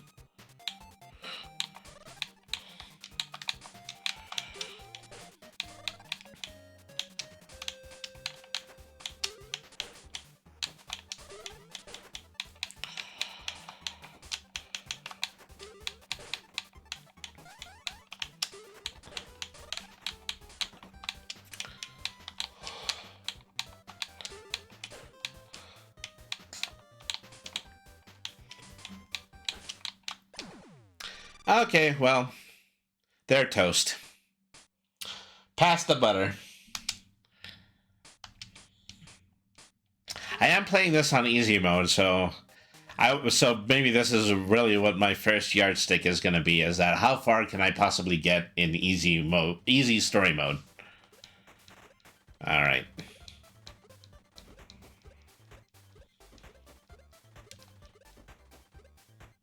All right.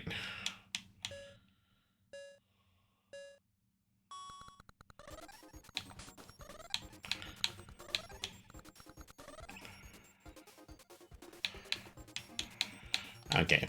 I was a little bit slow on the updraw there.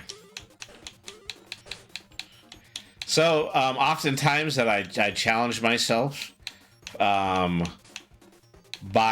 playing every new game that I happen across on normal mode. I just kind of arbitrarily chose not to do that this time.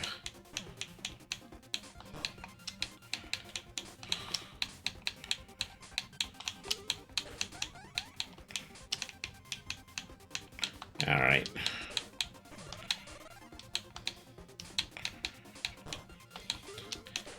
So, this game actually does is rather advantageous because this is actually a block puzzler that you can narrate at the same time.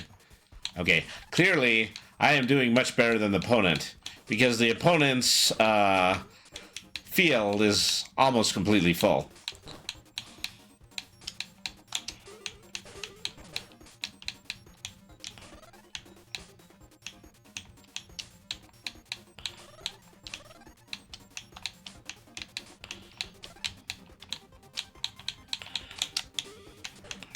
All right.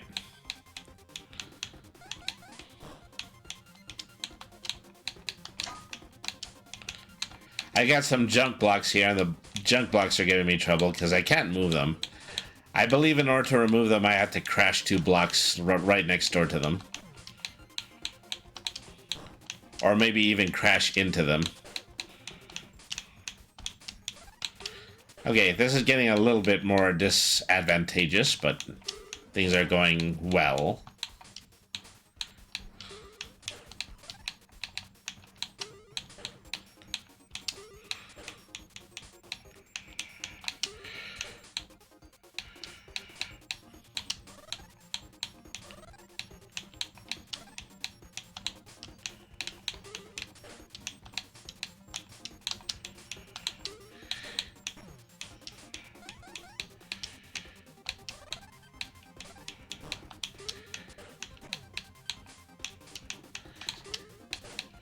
All right.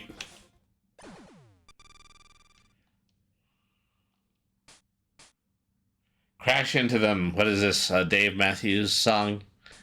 Oh man, you know, every time that song comes up on the radio, say,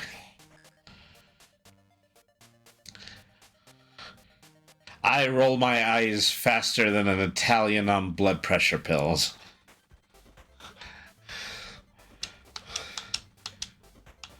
I'm the king of the castle, you're the dirty rascal. You just knew that it fit into that scheme, Dave Matthews. Guy drives me up the wall, but I'm pretty sure I'm not the only person who happens to believe that. All right.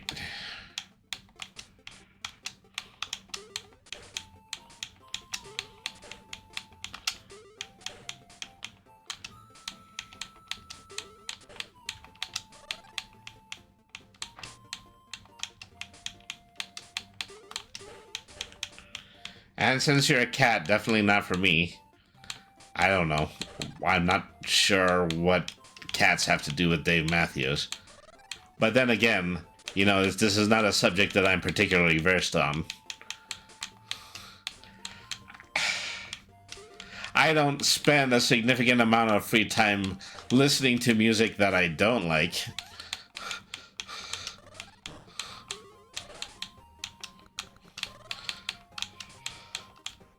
Dave Matthews is for the birds. Oh.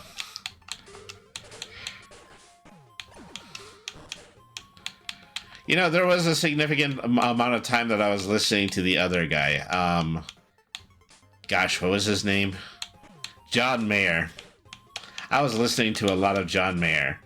And, you know, he had one song that was, I thought that was particularly good, but it wasn't his single. His single is the one about very gently screwing. And that one was the one that became popular. Oh, and the one about how I just haven't met you yet. The love song that has to be for nobody. I mean, you know, in a certain respect, I feel like most love songs are about nobody, because I often think that love songs are written for people who are so ideal for the person who's singing the song that they don't actually exist. I'm a fan of Steam Powered Giraffe, the very dramatic 3-part harmony band that plays at every steampunk convention. And they pretty much admit that to you. They say, okay, nobody is good enough for our love song. Our love song is just that patently for nobody. John Mayer is alright. Same era for acoustic rock was Jack Johnson. Yeah. You know. I've always been a pretty big Bare Naked Ladies fan. I hope it's still legal for me to download them. Call that timely humor. Ew.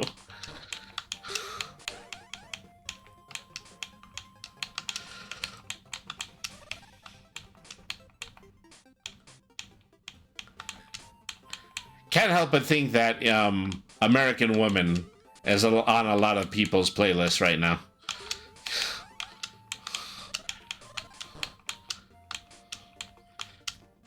Okay. So the last time I played this, I distinctly remember that it was this wolf-butted bastard who was, I was losing all of my matches to.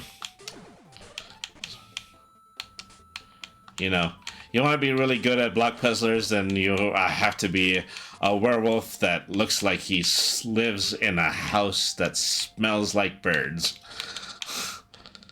For the birds, once again. Meh. Okay, I am so dead. My life is over. This is your good old-fashioned block puzzler hustler over here.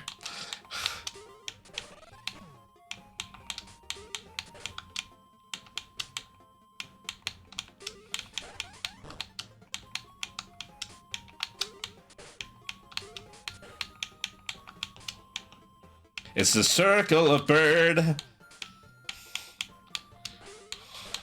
You know, I'm a little bit more domesticated than most, is that I have gotten myself pretty strictly onto the fish diet. Okay, well, despite all probability, I actually managed to win that and then go on to the next match. Of course, you know, I can't be sleeping on the centaur, even though I have innumerate questions. Like, for example, if you're a centaur, are you allowed to enroll yourself in the Kentucky Derby?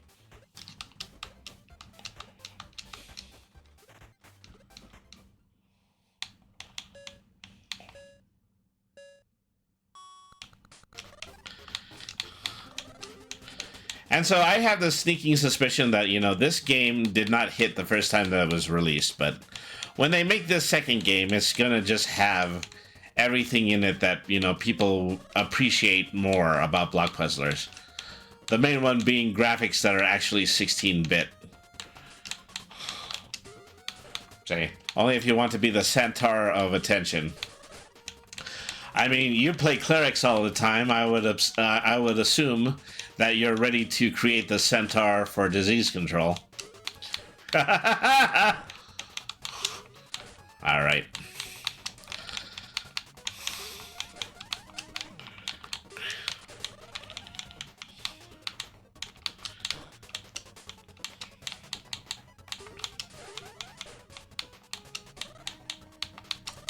All right.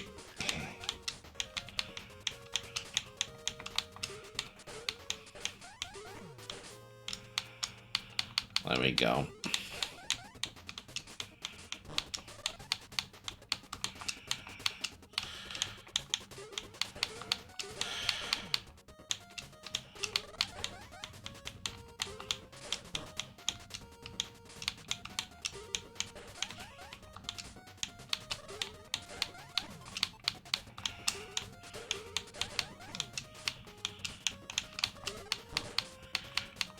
All right.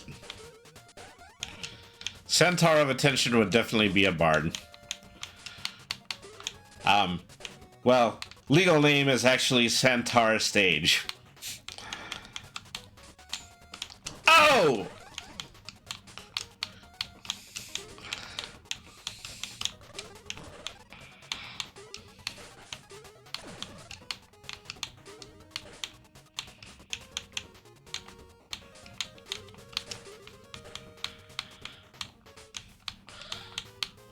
Well, the good news is I'm not dying right away. The bad news is that she is still ahead of me. So this might be an instance that occurs in most block puzzlers, where the opponent is biding his time and actually loading up on combos that they can use to completely and totally devastate you if the match goes on too long. That is probably the way I most often lost rounds of Dr. Robotnik's Mean Bean Machine.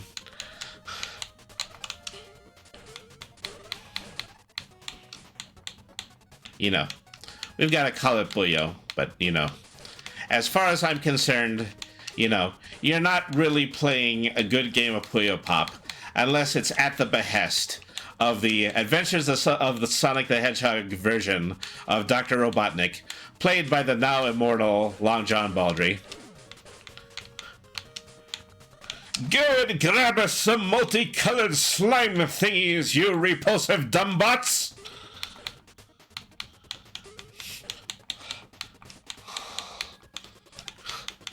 Boo hiss, but also LMAO. LMAO, Rotful Mao. You know. I am the king of the cut-up cats. And make sure to spell that with C's. Thank you.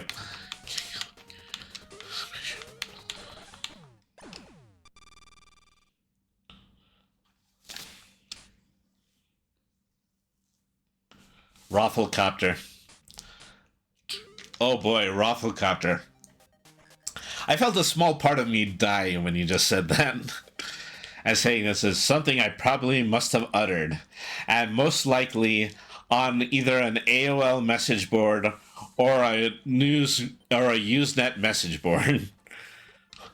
Something that has to do with message boards. But message boards pre-web-based message boards. That's the best way that I could pinpoint that. Okay.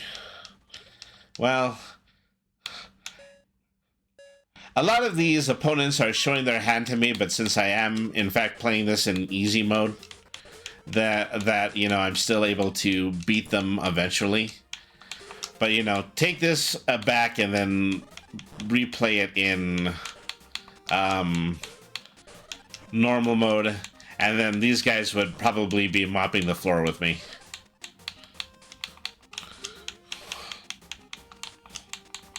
I'm just saying, your old pal Brainy knows how high he can jump. Which, you know, among cats is typically 3 times his own height, but still. No reason to brag about that.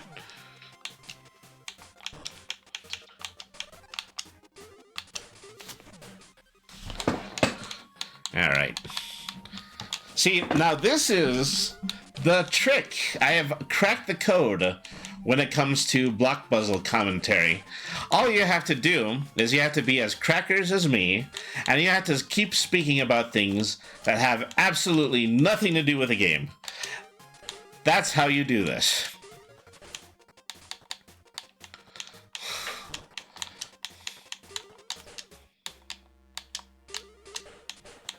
Ooh, that was a good one. That was the combo that you don't say. It's the combo that you need, not necessarily the combo that you deserve. Just kind of happened to get cobbled together that way.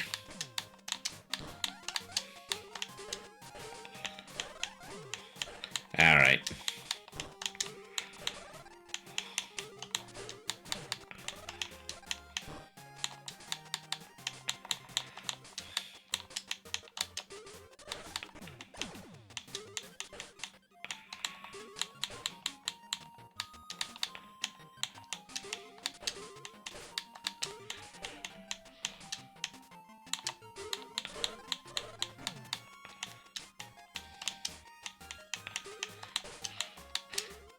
So I have to admit at this point, you know, if she weren't this little chibi character in the block puzzle game, I would actually find this knight to be pretty cute.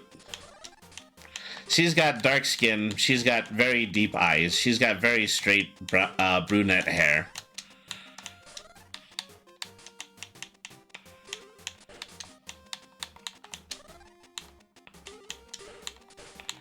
You know, but perhaps I'm just hoping for her to be cuter in the updated version of the game.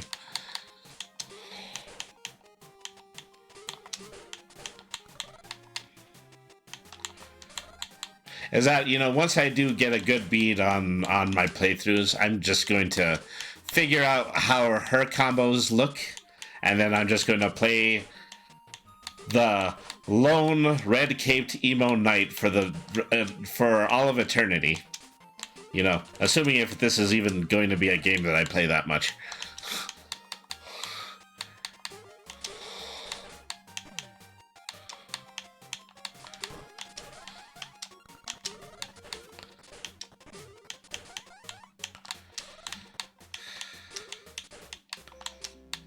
All right.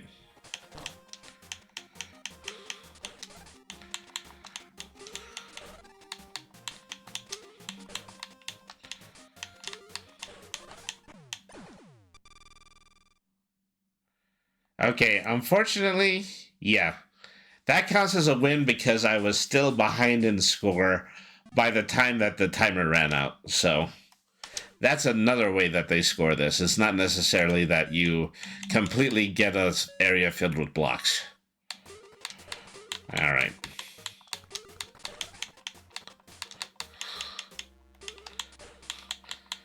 Of course, you know, in all likelihood, this could actually be the final boss character. And that's why she's so hard to lick, even in easy mode.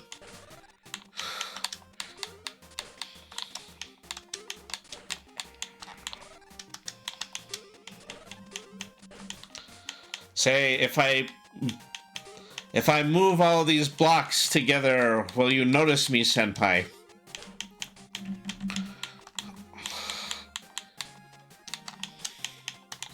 Say, if there ever were clippable moments in my stream, it's gotta be the one where I severely simp after over a character in a virtually E-rated video game.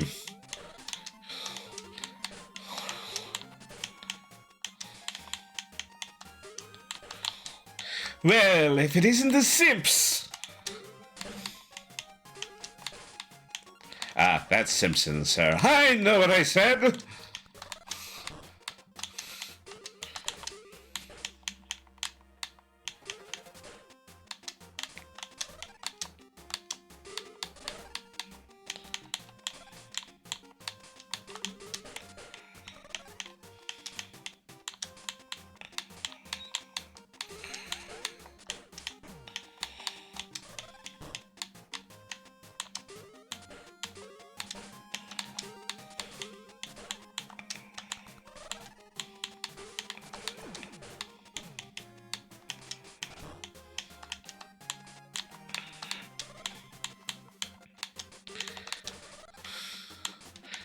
Oh boy, I'm in trouble here. I might actually lose to a ring out at this point. You know, she's too cool. What can I say? I can't win against cool. You know, cool is the RPG-loving cat's kryptonite.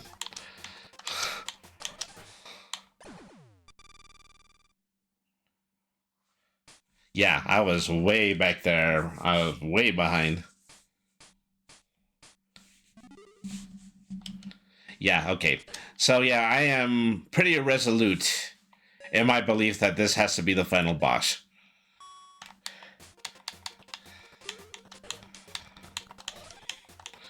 Why am I always falling for the evil ones? You know, I don't want much out of life. I want to be pet, and I want to be brought food. But, you know, it's also just so darn cliche, you know? I'm not here to be Blowfield's white cat.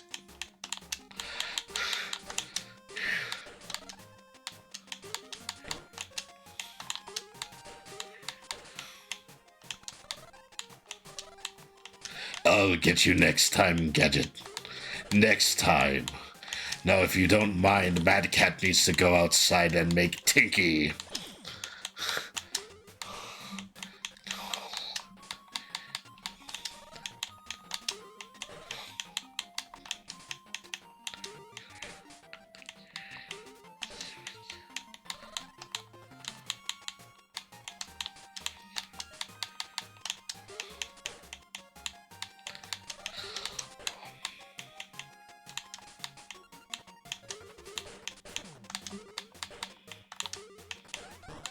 Okay. Okay, I'm actually in the lead now. Let's see if I can hold it.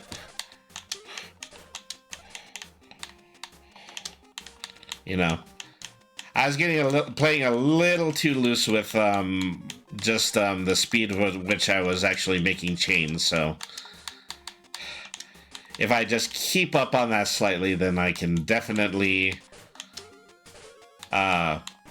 effectively beat easy mode.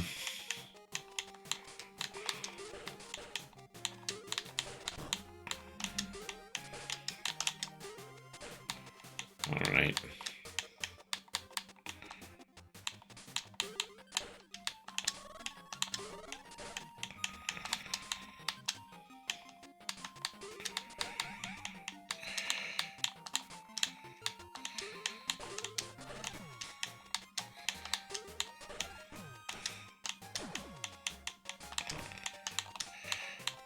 Okay, no, okay. We are tight again.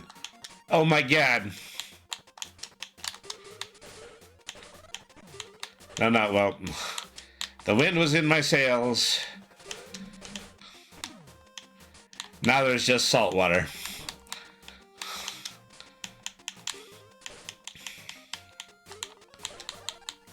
Yeah.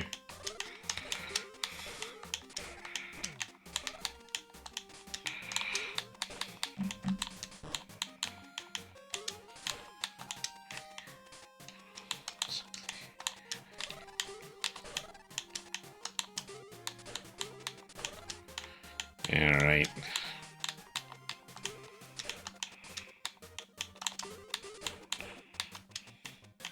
Okay, we're going down to the wire here.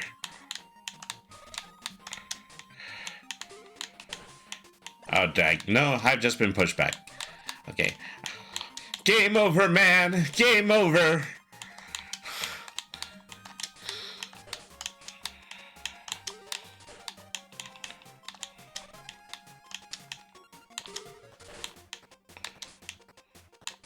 There has to be something like a time adding sequence, as that most likely is that if you chain combos appropriately, you get seconds added to the clock.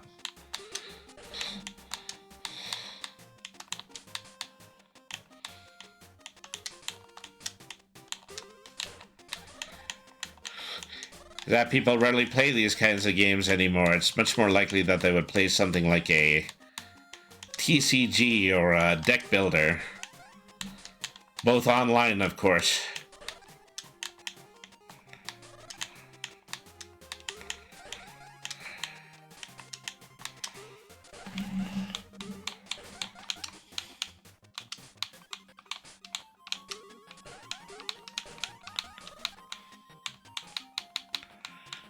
Okay, well, the good news is I'm not going to lose the time. The bad news is I am more than likely just going to lose to ring out. Okay.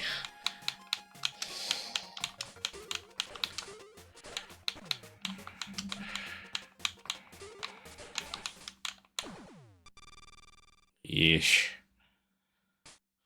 It's a long way to go just to still get a great big fat L, isn't it?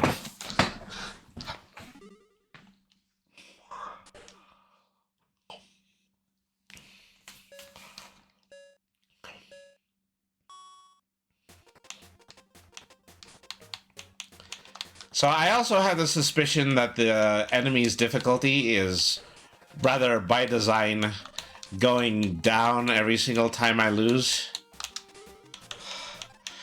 And maybe that's a feature of only easy mode.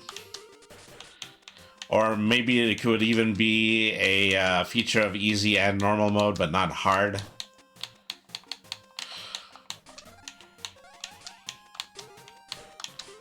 All right.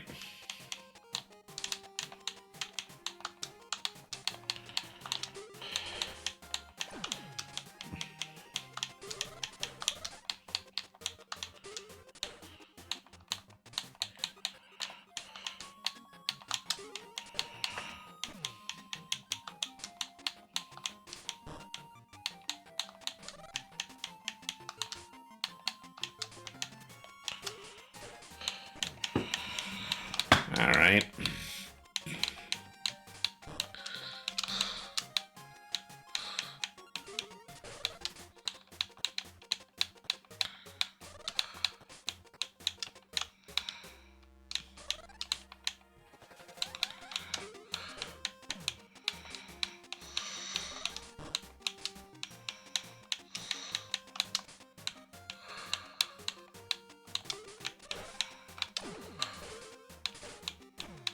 All right.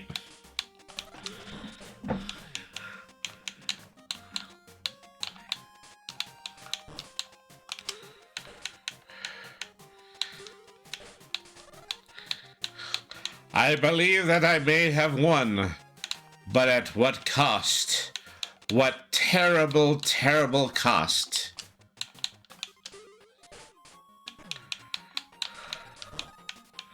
Braiding the Cat's school of multidimensional magical flower arrangement.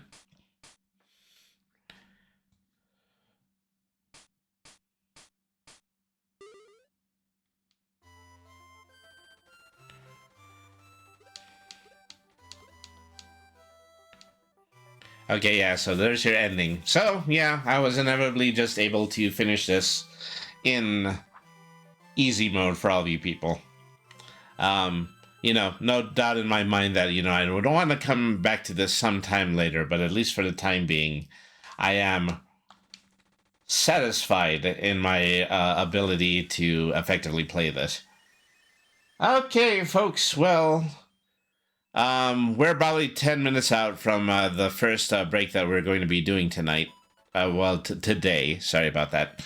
So, this day is dedicated 100% to this brand new rebrand that I'm doing. I am Brainy the RPG Cat, now animated in a 1940s style, and we have every promo video and miscellaneous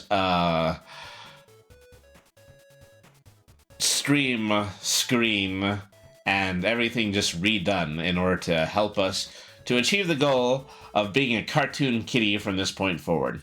Something that we've been calling the Gaming Melodies arc over at my Blue Sky, which is Brainy the RPG Cat.bsky.